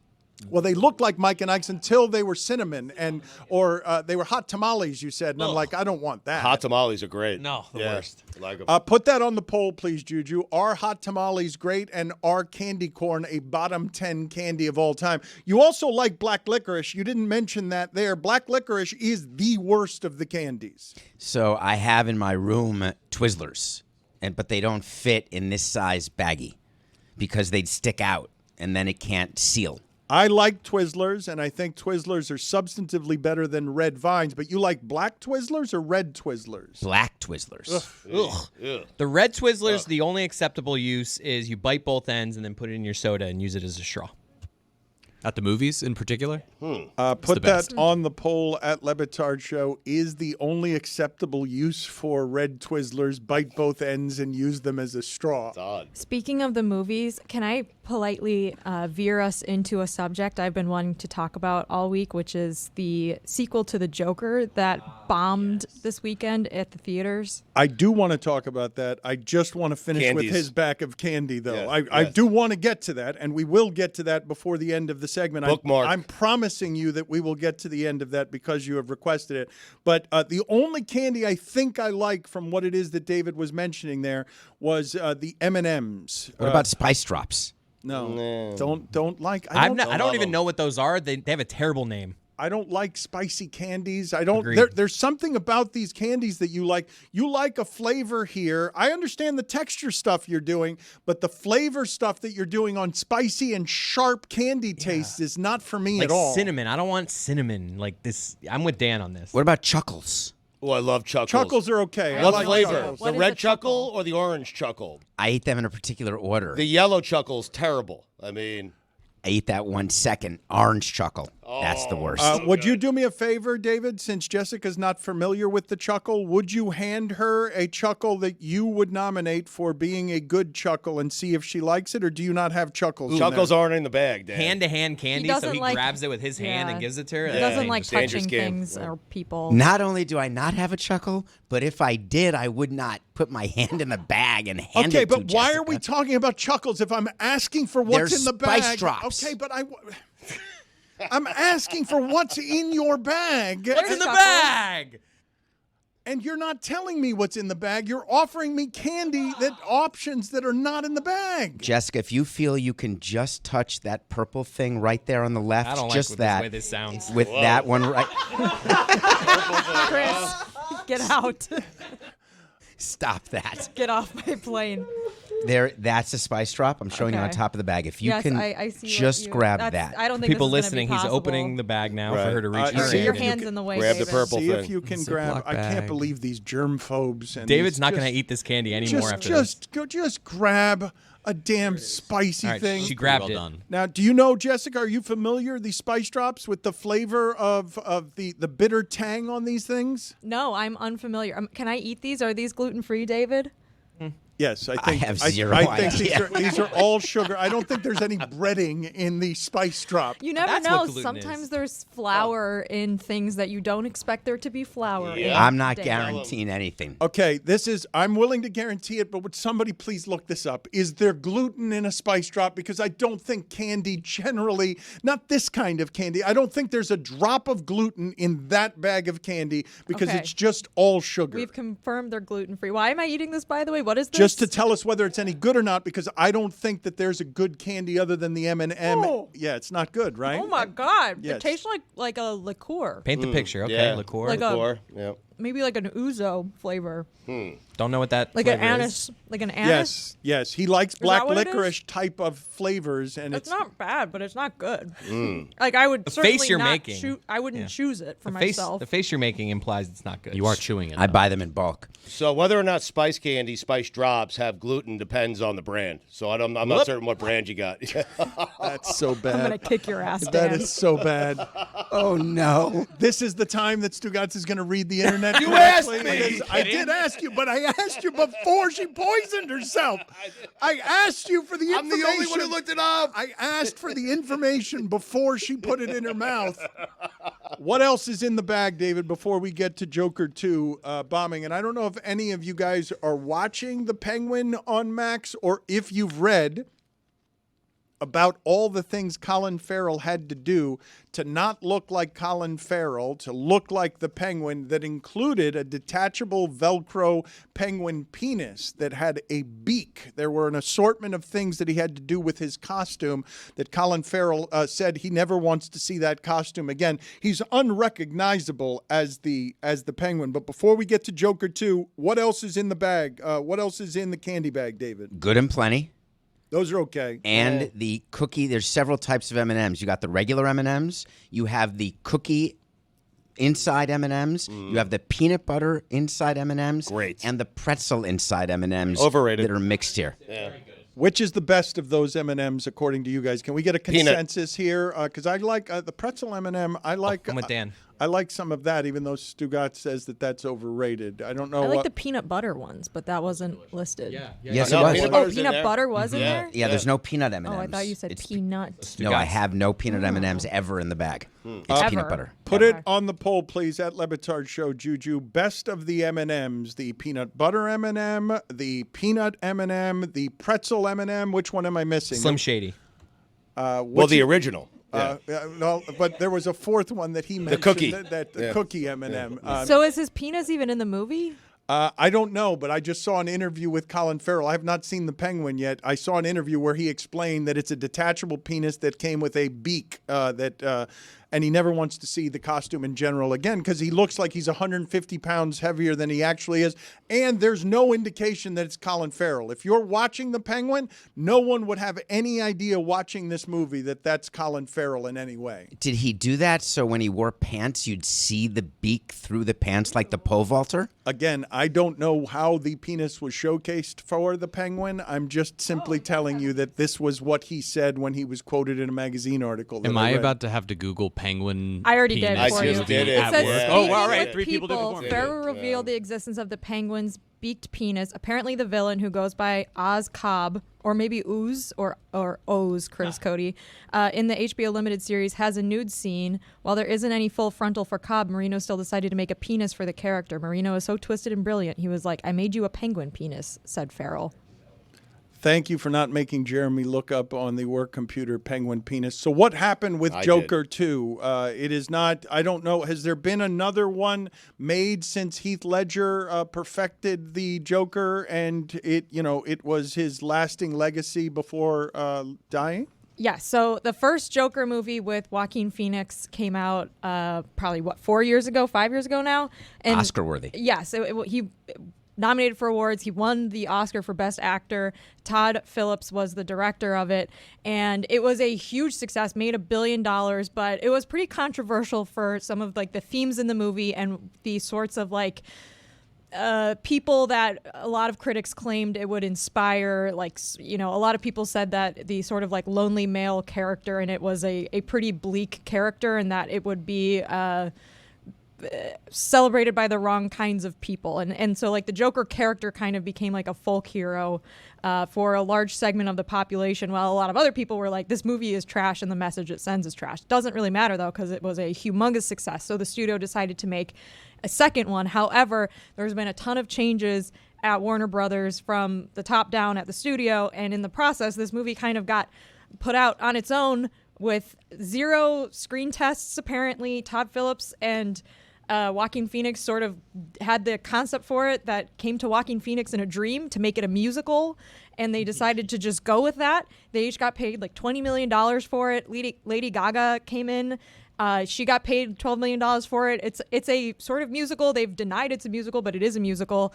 And apparently it's terrible and is just a truly horrific movie. And no one has seen it, and so it's completely bombed. It's had a worse opening weekend than like Morbius and like a bunch of other very noteworthy superhero flop movies over the last decade. So it's like a huge disaster, and it seems like the director and Joaquin Phoenix sort of just they did it for each other. And so Todd Phillips has been on a ranch all weekend while his movie's been flopping in the box office. They did it for money. Well, yes, what would you like him to be exactly. doing this weekend? For each other to make money. Right. Yes. Correct. When a movie doesn't work, what do you do? Like, I'm picturing Kevin Costner with Horizon. Is he going theater to theater, city to city, buying tickets? No, it's Should just he not be on it's his just ranch? a funny visual that he's like hiding at a ranch because his movie's so bad. Like, it is a truly bizarre concept for a film. Like, the first Joker was like the antithesis of what you would picture a musical being, and so then to have a sequel that is sort of like completely separate from what your first movie was. And to be fair, I haven't seen it. Did I read the entire plot on Wikipedia last night? I did. It sounds really depressing and really sad, just like the first one, but it is like totally bizarre that they decided to make it a musical, to cast Lady Gaga, to have them both sing and perform throughout. And it sounds like it's just two guys that were sort of left to their own devices with very little input from the studio, and it didn't end well. I was looking forward, unsurprisingly, to this becoming a musical. And I thought it was going to be great if they took this story that the segment that we're talking about, it's like it was pretty big in the incel community. And so all these guys were going to be forced to watch a musical as a follow-up to the movie that they were so excited about. And all of the folks like myself that were like, man, this is a rough plot in the first one, I was excited. I was like, oh, okay, they're going the opposite route. They're going to send the opposite message. They're going to sing songs and dance. And then they spent the entire promo of it making sure everyone knew it's not a musical. They just sing when they're too overwhelmed with emotions. Well, sir, that's the definition of a musical. Well, Joaquin Phoenix is somebody whose movies and choices I will almost always check in on, but his last two, it's this and Napoleon. I don't think Napoleon did well either. I am remiss in thinking that Heath Ledger was the last Joker, because now that you mention it, the original Joker with Joaquin Phoenix was critically acclaimed as the rare dark movie that people really enjoy, even though they don't necessarily want dark movies. People don't go to the movies generally to feel dark stuff. So I understand the criticism of, especially in the age of angry, lonely men who are either trolls on the internet or capable of violence in public, feeding the kind of narrative that is dark, angry loneliness from men who just wander around life with their anger. Napoleon did $61.5 million in the United States and did $221 million worldwide. I have no idea if that's good. Not for what the budget on that was, and not for a Joaquin Phoenix vehicle. It was supposed to be something that was bigger than that. Maybe he had a percentage on the back end. So maybe we don't know. It could have been profitable for the studio. But it's interesting to think about what studios do to get a film done. And having Joaquin and Phoenix, Todd Phillips walk in to your office as a studio head and say, hey, we have an idea. And they're going to do it. You're going to do it. That's the thing. Like, a lot of the execs told this. I'm getting all this information from the Hollywood Reporter's article about this, by the way, to give them credit. A lot of the execs that they interviewed were like, you would be stupid not to greenlight a sequel to The Joker because of how big of a movie it is. However, maybe giving the director carte blanche to make whatever he wanted wasn't the best idea. I also have a list from Reddit, so I have not fact-checked this, Dan. This is a list of movies that opened bigger than Joker 2. B-movie. Oh, classic. You Don't Mess with the Zohan. Another classic. Morbius. Wild Hogs. Scary Movie 4. Grown Ups and Grown Ups 2. Medea Goes to Jail. High School Musical 3. That's the best movie. Was of Wild the Hogs the one with like Robin Williams, John Travolta, Travolta yes. taking like a motorcycle trip across the country? Yeah, classic. You make fun of that, but that opened big. In fact, they had a sequel. William H. Macy was in that. Like, it opened huge, and it is funny. Tim Allen was in it as well. Marissa Tomei was in it. Now we'll go. How do you know William Macy, Wild Hogs 2, and you didn't know Jared Leto or Joaquin Phoenix as the Joker? I just forgot. It's not that I didn't know, I forgot. But I wanted to ask you guys something when it came to the superhero movies, because they are saying now that the next big show on Sunday night for Max, after Succession, after Game of Thrones, is the franchise. It is superhero satire, which is a lane now that Deadpool and others are occupying, Guardians of the Galaxy, where it's not your typical superhero movie that is meant to be heroic, but the writing on these things is not unlike The Boys on Amazon, where you're just sort of spoofing the form and doing satire. Have any of you seen the franchise? It's supposed to be, it's being billed or marketed as the next big thing that Max is going to have on Sunday nights. I haven't seen any like promos or anything for it, but I know that one of the executive producers is the guy that did Veep, and he, I think, is really funny, has made a ton of really funny shows, so I will probably watch it. But I have recently finished watching The Boys on Amazon Prime, which is sort of like a spoof of a superhero premise where, spoiler alert, the superheroes, they're bad. It's great. All pretty bad. It's a great show. It's one of the best things that Amazon Prime has done. It's so gory, and I love that Éomer from The Lord of the Rings is in it. But anyways, I never thought that I would enjoy any sort of superhero anything, but it is actually really, really funny. So open-minded about like superhero parodies as long as they're well made, I think. You said the franchise. I thought you were talking about when Showtime followed the Marlins for a year. I knew that's where you were going to go with I that. thought he was talking about Mark Sanchez. He is the franchise. That was a weird one Sanchez. because that show was going on and then it wasn't. It was 9 episodes. Let's go ahead and cover this now that David took us there, because it's his show. He decided he was a little ahead of the curve in terms of reality television and sports. I don't think that this was before Hard Knocks, but I think it was Showtime's alternative to Hard Knocks, and they decided to follow around the Marlins, and David Sampson thought it was a great idea, and no one else with the Marlins thought it was a great idea, and as soon as they got inside of the clubhouse, everyone realized this is a terrible idea, but it's only a terrible idea because of how sacred sports views itself. I think David Sampson was way ahead of the curve in knowing that this was a good idea, well executed, and it was just too hot for Showtime. It was too hot for Jeffrey Loria. That's why it got canceled. Because I remember that's the Ozzie Guillen era, and I remember Ozzie seeming like he loved the cameras and the attention. Did Ozzie fired him. We suspended him live. The other teams who do Hard Knocks in the franchise would do retakes and take twos. We did everything live, one take. And we would tell them, hey, we're about to meet with Ozzie Guillen, and we're suspending him, and bring in the cameras. And so they would have the cameras right there, and we'd suspend him, and it would be the first take. How long did this last before Jeffrey said no? 9 episodes, wasn't it? Something like that? It lasted through May, I would say. I just love the idea of David, like, you're suspended. I don't like how that went. Let me do that one again, guys. Restart. 5, 4, 3. You are suspended. Let me suspend him again. Take 2. Imagine Woody Johnson doing a take 2, firing Robert Saleh. Hold on, that knock wasn't good enough. Hold on. I got that good wood. David, you are saying, as they mock you for the idea of multiple takes, that you were doing this even more dangerously than any of these antiseptic edited shows, that the NFL has to approve everything. You were actually trying to do this with a degree of difficulty that would put owners in bad spots, and it's why it didn't last. And that's exactly the problem, is that what happened was our owner wanted to have a say over the edit. And Showtime did not want that. MLB wanted to be involved in the edit. And my view was, listen, this is real. This is what we're doing. We're suspending Ozzie Guillen. We're trading players. And we ended up trading a bunch of players during that season and after that season. I wanted the cameras to see it. And it's not like we're curing cancer, for Christ's sake. Oh, but the part about that's funniest to me is that David Sampson, who has a reputation, okay, people can distrust his honesty. He was actually trying to give you the most honest version of this, and it was too hot for everybody involved.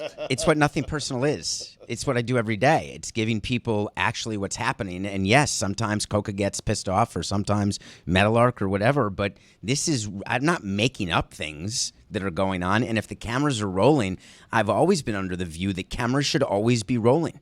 Oh, man, if NFL Films actually gave us access to the stuff that they don't allow on Hard Knocks because everyone is too sensitive about that, I would pay a lot of money for the archive footage that the Sables have hidden somewhere that they could blackmail the NFL with, because it's not all opera and editing. I love there's a family named the Sables that have all the information. Right.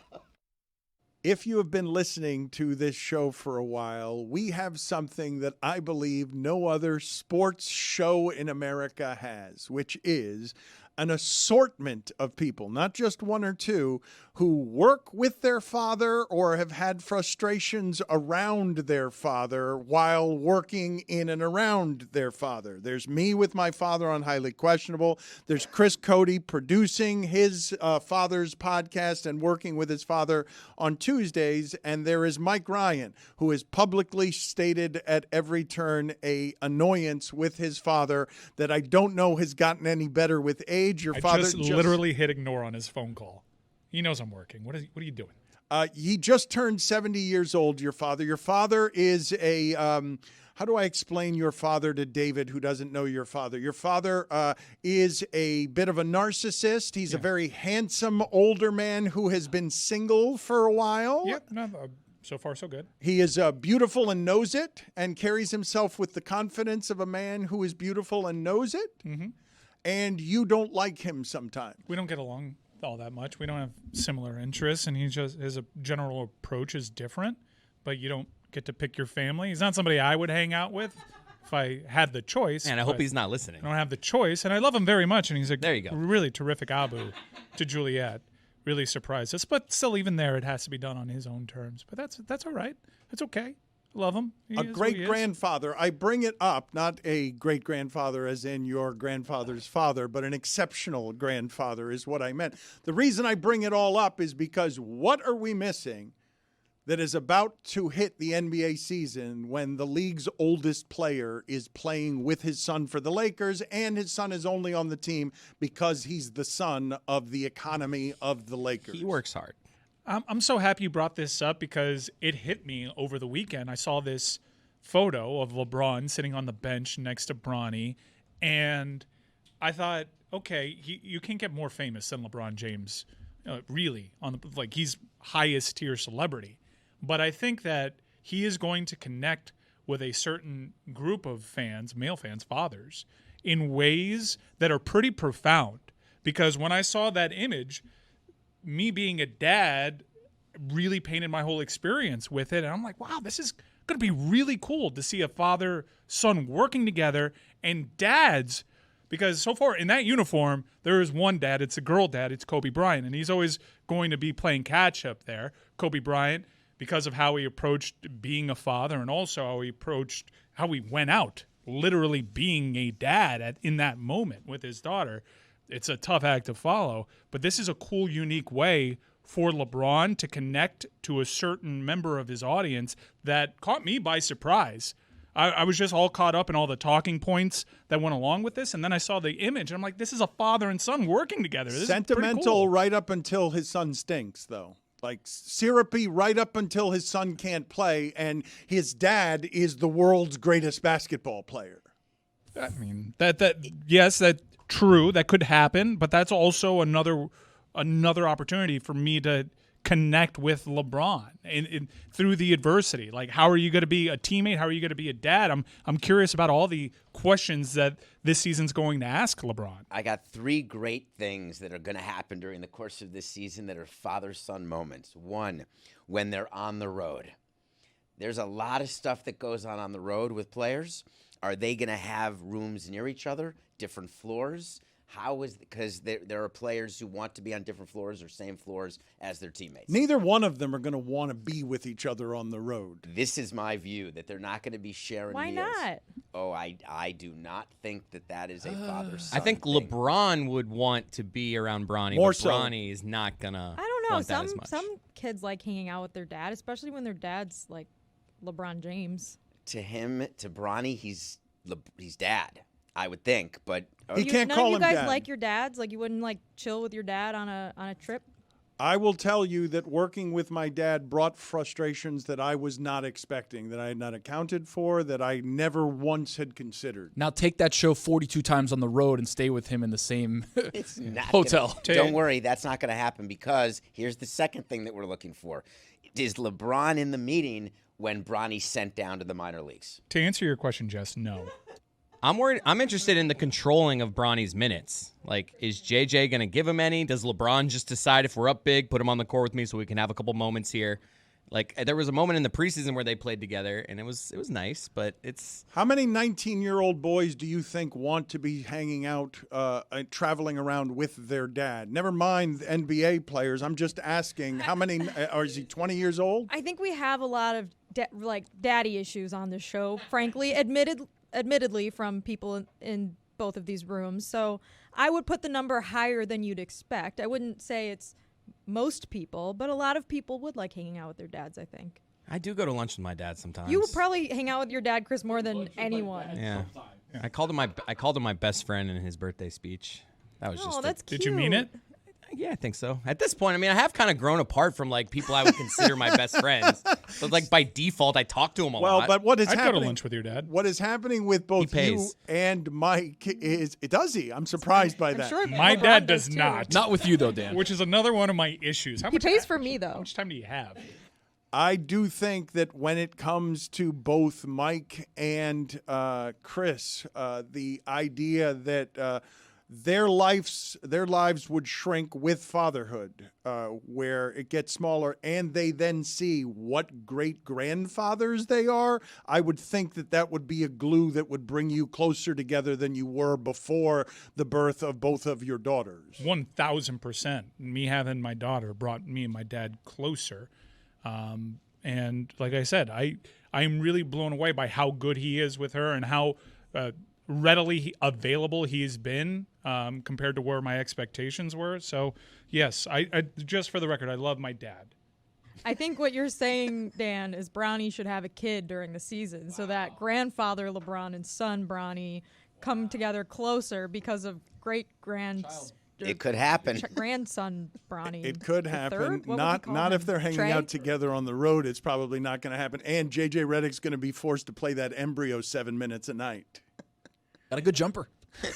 I do think that there are conversations. I think week in and week out, their dynamic is going to present all new talking points for people that create content. I think LeBron has proven over 20 years that he's a gift that keeps on giving, and this is late stage career LeBron. This is something totally unique. I missed out. I barely remember the Griffeys playing together. I can't imagine how cool that was, especially around that sport, considering the father-son dynamic that always surrounds that sport from Little League on down. But this is my only real opportunity to see something like this, and I really can't wait to watch it play out beautifully. And at times when they run into adversity, I think that'll be interesting too. What does he call him on the court? He already said that it can't be dad. Can't LeBron said it cannot be dad. So I guess that's it's blood in the water for other teams. I Pops. don't, daddy. Oh, do not say that. Dude, there's going to be a lot of crap talk that's being done on that court. I'm fascinated by it because we've never really been presented with this scenario, at least not in modern times. That's actually interesting. Are other players in the NBA going to be like, yo, you don't deserve to be here? Yes. Like, talking shit like that? Yes. They're going to be very happy to make him look bad. Bronny, I'm talking about. We saw the Jaylen Brown clip, him mouthing he's only in the league essentially because of who his dad is. Like, the league is unforgiving in that sense. But you don't want LeBron to see you doing it because, like, you might have a friendly relationship, so you're going to, like, talk crap, but just like hope LeBron doesn't hear and this. LeBron also has to realize he can't do that. He can't put his son in there like, oh, what, your daddy's going to fight all your battles for you? Bronny's got to be his own man. And also keep in mind what Bronny's trying to do, considering the health issues that he had at USC. This is also a pretty fascinating story in its own right. Even if his dad wasn't in the league, people would have their theories about him only being in the league because of who his dad is, but him trying to overcome cardiac arrest, as it was reported, this is all, and who his dad is and playing in that shadow, there is a lot here. It's almost sensory overload with everything that's going on. I've got advice for Bronny. You do it jailhouse style, all right? First guy that says anything to you, you hit him with a wicked elbow. Just right off the Biggest, bat. tallest, ugliest guy. You go right to Steven Adams. Maybe eye poke. Classic eye poke. Hey, you're suspended 15 games, but you know what? I'm not here to mess around, buddy. You say something to me, you're getting this chicken wing right here. The eye poke would crush. What I don't understand is how it is that you guys just went both, and this I was not expecting. You got to go and take out the biggest guy in the prison yard, but you have to do it like one of the Three Stooges would do it. You have to do it with a. There's something on your shirt. What if he does the hand in front of the nose where you can't do the poke of the eyes? Kick him right in the nuts. The Watusi, where you just Watusi. Did you know if your hand is bigger than your face, you have cancer? What's capital Thailand?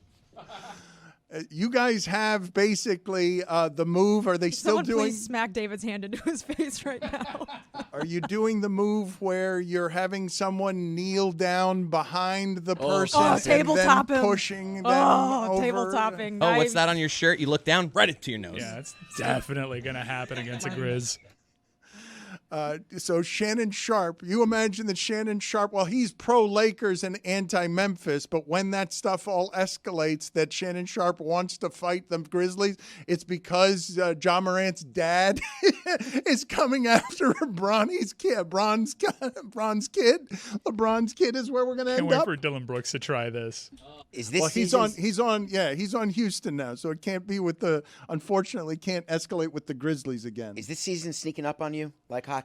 Or I mean, are you it's aware here. that No, there's basketball preseason? is here and the preseason is here, but I do believe we haven't talked at all about Bronny and LeBron. Like, we have spent no time talking about, really, I think one of the few reasons to talk about the Lakers this year, because, I mean, the entire conference is past the Lakers. Like, the last few years of LeBron, the only thing about IST, what are we doing? He's won 2 trophies there.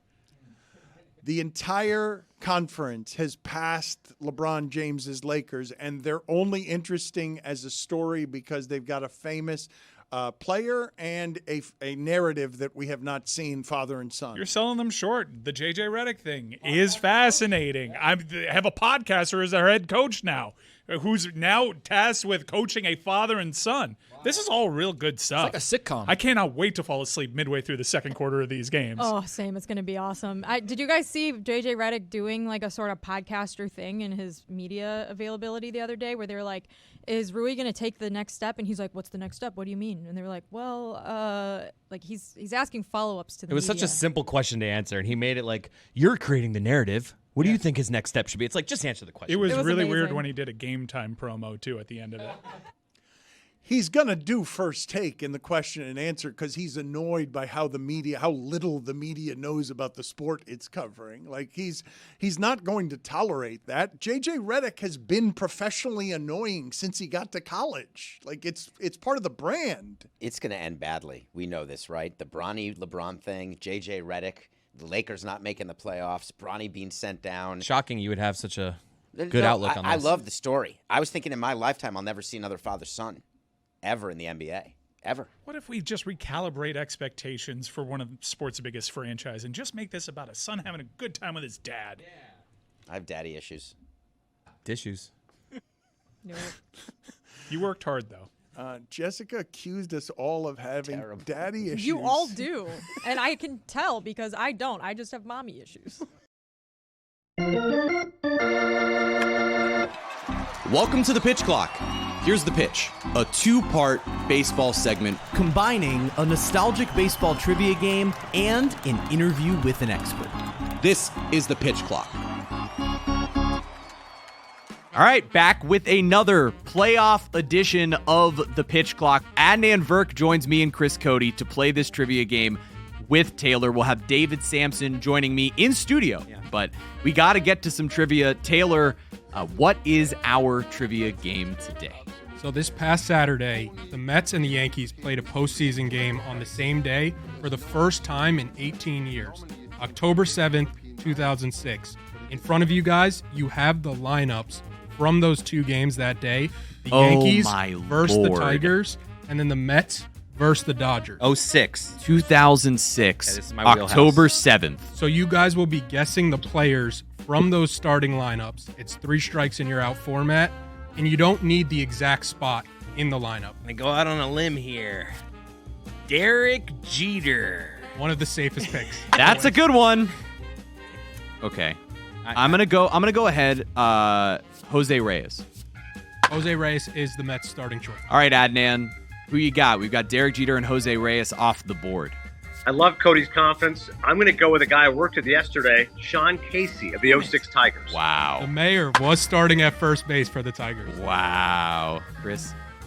Bernie Williams. That's a strike. That's a strike. He didn't start in this game? Okay. I'm going to stick with the Tigers, and I'm going to say Maglio Ordonez. He's the right fielder. Yep. Batting fourth that day. Maglio Ordonez. This is so stupid. Adnan, your second guess here. Chris has 1 strike. You and I are strikeless. Yeah, I feel like Jorge Posada. Jorge, it was the starting catcher. That's great. Jorge Posada. Had him. I was All like, right. Oh, it's Bernie so and through Jorge. 2 rounds, Chris Cody with a strike. Yeah. 0 strikes for me and Adnan. The only Chris. one who talked has 1 strike. I'm going to go with David Wright at third base. That's a great one. That's the other one I was David considering Wright. going with. I'm going to go with the Yankees again. I'm going to go Jason Giambi. Yeah. That is a strike. No! Jason Giambi Wow. was Really? starting I lineup thought that that day. was. I had him. Was on the team. He was on the team and didn't start at first or DH that day? Shuffling the lineup. Okay, so I mentioned that David Sampson would be in studio. The only thing I didn't mention is that now I ended up being at home because those are all the moving parts here at Meadowlark Media. But we continue with the pitch clock. Very excited to catch up with David after the final day of 4 baseball games in the postseason. The final day where you had that much action and there was a lot of it. David, I want to start with you with the only team thus far to clinch a trip to the championship series, and that is the New York Mets, who were headed to the NLCS for the first time since 2015. They had a 4-1 win powered by Francisco Lindor, who, according to OptaStats, became the only player in Major League postseason history to account for all of the runs that his team had via the grand slam in a series clinching win. Some of these stats have been really ridiculous as of late. But Who does that? David, How do they come up with that? He hits the grand slam. I assume the statisticians are more excited than Lindor was running around the bases because they're thinking, all right, if this game ends this way, let's start looking right now. Maybe they just punch it in or ask AI, but at some point the stats are insane. That one to me is ridiculous. The Alonso one is way better, where it's a go-ahead home run later in the game. Anyway, so yes, it was a great moment for the Mets. Watching Stephen Cohn celebrate with goggles. I hate the goggle look.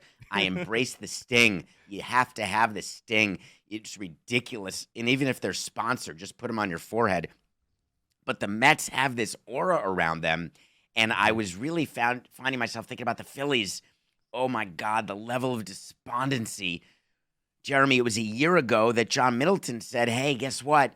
We're good. And Bryce Harper's underpaid. And then the Diamondbacks beat him twice at home in the LCS.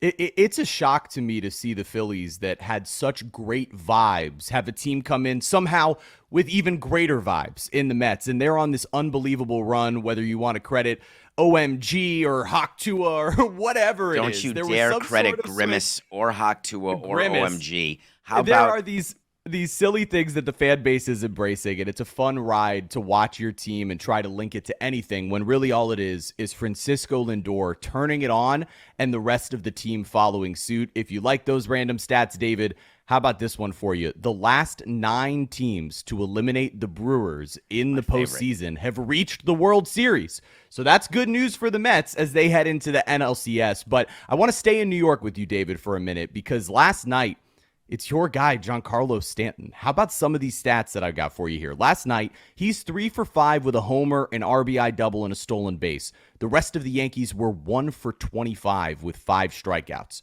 Judge this postseason, 1 for 11 with 5 strikeouts, while Stanton has been dominant.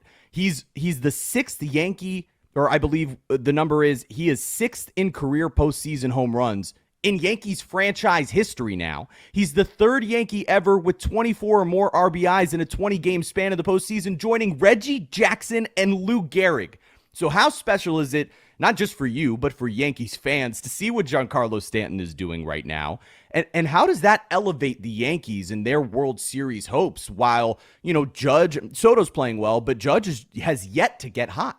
So here's the key for the Yankees. They have to have someone carry them offensively because Jazz and Judge and Soto's hit well, but you just need more. And then you've got Stanton. But really, if you look at what the Yankees are doing, their bullpen has been untouchable. You can't score off the bullpen as opposed to the Phillies bullpen, which is a piece of melted Swiss cheese. All they do is give up runs and runners.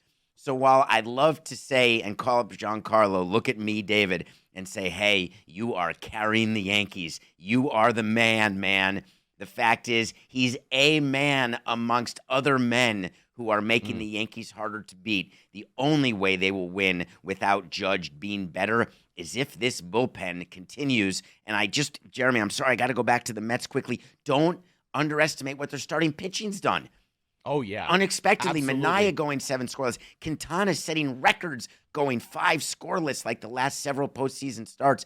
If that continues, forget Grimace, forget booing Jazz. You could see a Subway Series here in the next couple weeks. It's unbelievable.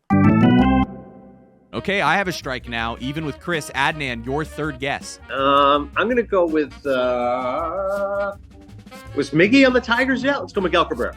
That's a strike, Miguel Cabrera, not on the Tigers. Wow, so damn it. Man, I have a couple here. I have a tiger that I want to pull out of my ass here that I just want to say, just because I'm pretty sure it feels like the right time. I'm just gonna do it. Let's have some fun. Brandon Dude, Inge. I swear. Brandon Inge was starting at third. Amazing! That day. Good for you. What Wow. position? Left. Oh, I had him He in was left playing for some third reason. base that day. Okay. Notice we're all avoiding the Dodgers. Wow, I just found one with the Dodgers. I'm going to. My 2006, was he there? No. 8 seconds. All right. I'm going to try to cash in here. Was the Mets catcher Paul LaDuca? It was Paul LaDuca. Yes! Wow. Paul LaDuca. All right, Adnan, what's your next guess here? Okay, we got to go with the Dodger. I don't know, but maybe this day wasn't starting, but what about Andre Ethier? Dude, that's great. Right field, batting fifth. That's a second strike for Adnan. Wow. No! Two strikes! I had Ethier written down as the right fielder for that. Cody, I was so proud. I was like, Andre Ethier could be a sneaky good pick. That does help me think about certain eras. Yeah, Chris, Because you're I up. know, I mean, this is obvious looking at it. Has The to be. only second baseman in history to bat cleanup was Jeff Kent. It was Jeff Kent Kent for the Dodgers. Wow! I just want to know if the guy I'm thinking of was up yet with the Yankees. Yankees second baseman Robinson Cano. It was Cano. Thank God. Adnan, you're back up here. Okay, I'm going to have to just play it safe here. I believe Nomar was on that Dodgers team. Great one. No? That's a third strike for Adnan. Are you kidding? Yeah. Hang on. Let me redeem myself. Russell Martin. I will give him a redemption. It was Russell Martin catching. Okay, but all right. Well, But he has struck out. yeah, all right. Adnan, if you want to stick around and keep guessing, we'll let you do so, but you are at the car dealership and you're already out of the game and can't win. So it's up to you. Let's stick in the American League for a second because you have an even stranger series going on between a couple of AL Central teams and the Guardians and the Tigers.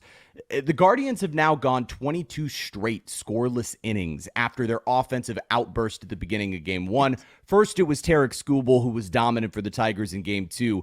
And then yesterday, the rebrand of a bullpen day to pitching chaos is maybe my favorite thing that I've seen in baseball recently, which is the Tigers just piecing it together with all of these other arms. They're now a game away from advancing to the championship series. David, do you think the Tigers can continue this improbable run and win one more of these games against the Guardians? What are your expectations for what goes on tonight in the first game between these two teams? First of all, your bias is leaking out of your pores as you want the Tigers to advance. And I'm desperate. It's unbelievable. Like, forget neutrality. This is all on Tigers advancing because I want to go as part of the Le Batard Show to That's Detroit, exactly right. which are not words uttered by all that many people in Miami. But that said, what the Tigers did is what the Dodgers did yesterday. They put out 8 pitchers, and they all were good. That is not a great prescription to win a 7-game series, but you can win a 5-game series because they are related. You say that the Guardians haven't scored. We know you can't win a baseball game if you don't score, and the reason they're not scoring is the Tigers' bullpen. So can the Tigers get another game in the next 2 when you've got Skubal ready to go for a Game 5 if necessary? You got to feel really good. But if you are the Tigers, tonight's game matters so much. You don't want to go to a Game 5 because you want Skubal ready to go Game 1 of the ALCS. And so in order to get that, you can't burn him in Game 5. Therefore, That's exactly right. The Tigers need to look at tonight's Game 4 as a Game 5 and manage accordingly, more so than any other team. The Padres didn't have to clinch last night. They're ready to go with Darvish in Game 5. It's all good. The Yankees can move on if Cole doesn't get it done. There's no team more than the Tigers that needs to win in 4 games. Last night, it's the Dodgers absolutely dominating offensively in their bullpen, putting it together. We look ahead at a Game 5 where it feels like a lot is on the line for both of these franchises as they go head-to-head. Game 5, deciding game? Yeah, deciding game. Yes, The best there's a 2 lot words on in the line. sports. Game 5. As you have these two teams, David, what are your thoughts and who do you expect to ultimately come out the victor as Yu Darvish is the scheduled starter for the Padres and the Dodgers are sitting here going, what are we going to do on the mound? My guess is they go with Yamamoto and they can back him up with Flaherty if they absolutely have to. Coming off a bullpen game the way they did in Game 4. Again, Yu Darvish, he owns the Dodgers. They're his, what's that expression? I'm going to sound old. Is it, I'm your daddy? Yeah, that was the Pedro Martinez. The Yankees, right? The Yankees chanting, who's your daddy? Who's your from the daddy? stands. Well, guess Yeah, what? I'll exactly. tell you who the Dodgers' daddy is. It's Darvish. So you got to feel really good. Last night's game was just, it was done in the 3rd inning. You could just sense at 5-0 that everyone's wheels were turning toward a Game 5. It turns out that the road team has won the last 6 Game 5s. This is it's the home field advantage is not what it used to be. It's only as good as the starting pitching, in my opinion. Getting a bullpen game over and over again is super hard to do because one of the pitchers is not going to be on a particular night. So if I'm the Dodgers, I'm worried about facing Darvish. And if I'm the Padres, I'm feeling pretty confident. However, as we've seen with the Guardians series, you got to score to win. It's the funniest thing we say in sports, but it's so true. It doesn't matter how good your pitching is. You got to score a run. And that is going to be the case for the Padres. Some unbelievable hitters in this series. Fernando Tatis is on fire. Mookie Betts all of a sudden going from postseason choker to one of the hottest hitters in baseball over the last couple of games. Shohei Ohtani's been great. This should be an incredible end of the series. David, thank you for providing your analysis here. I do want to real quick, before we wrap here, shout out ErnieThreads.com. The new pitch clock logo made by Angel Resto, they put it on a couple of hats for us. So, David, I'm going to get one for you. I will also have a budget proposal to get to Detroit as soon as they clinch. I promise that'll be. You got to be ready to do it now. Hours. Get ready now. Ready to go.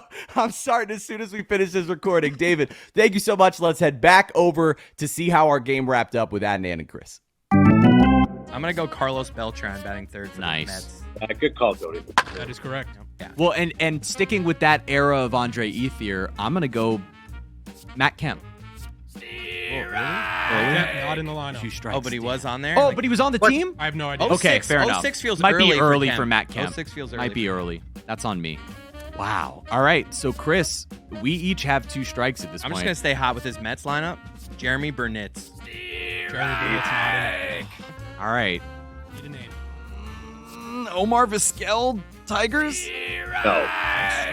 Wait. Yeah, that's can a I bad just one. get I one? to panicked. Bring it home here. Bring it home. Mets, first base, Carlos Delgado. Carlos Delgado.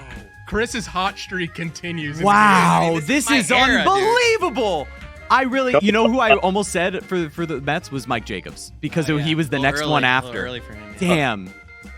All right, Taylor, can we hear the rest of the names that we were missing here? The Tigers lineup that day was Curtis Granderson, Lucido Polanco, Sean Casey, Maglio Ordonez, Carlos Guillen, Pudge Rodriguez, Craig Monroe, Marcus Thames, Brandon Inge, Marcus Thames. Wow. That name brings me Jeremy back. Bonderman made the start. Jeremy Bonderman. Bonderman, that's amazing. What else? The Yankees lineup was Johnny Damon, Derek Jeter, Bobby Abreu, Gary Sheffield got the start at first, Hideki Matsui, Posada, Cano, A-Rod in the 8th spot. And why was he batting 8th? Just slumping. He was struggling in and the then playoffs. Melky Cabrera was batting 9th. Jared Melky Wright. Cabrera, amazing. That's great. Jared Wright The got the Milk start. Man delivers. The players on the Mets you guys missed was Cliff Floyd, Sean Green, Jose Valentine, Jose Valentine, Cliff no Floyd, I way. should have got. Steve Traskell. The Mets. Dodgers, Rafael Furcal. Yep. Kenny Lofton just played everywhere. He was their center Todd fielder. Hollingsworth? No. Marlon Anderson in left, J.D. Drew in right, Wilson Betemit at third. Wilson Betemit, Jesus. Who was that first? James Loney. These names And then just made me pitching- so happy. Pitching for the Dodgers that day, Greg Maddux. James Greg Loney. Maddux. This one delivered, man. This was awesome. Great day. Adnan, thank you so much for joining us for this episode of The Pitch Clock. Chris, as always, congratulations on your victory. And one last thought, Jeremy. I mean, if ever there was a guy that DraftKings would love, it's Wilson Betemit. Come on. Thanks, Adnan.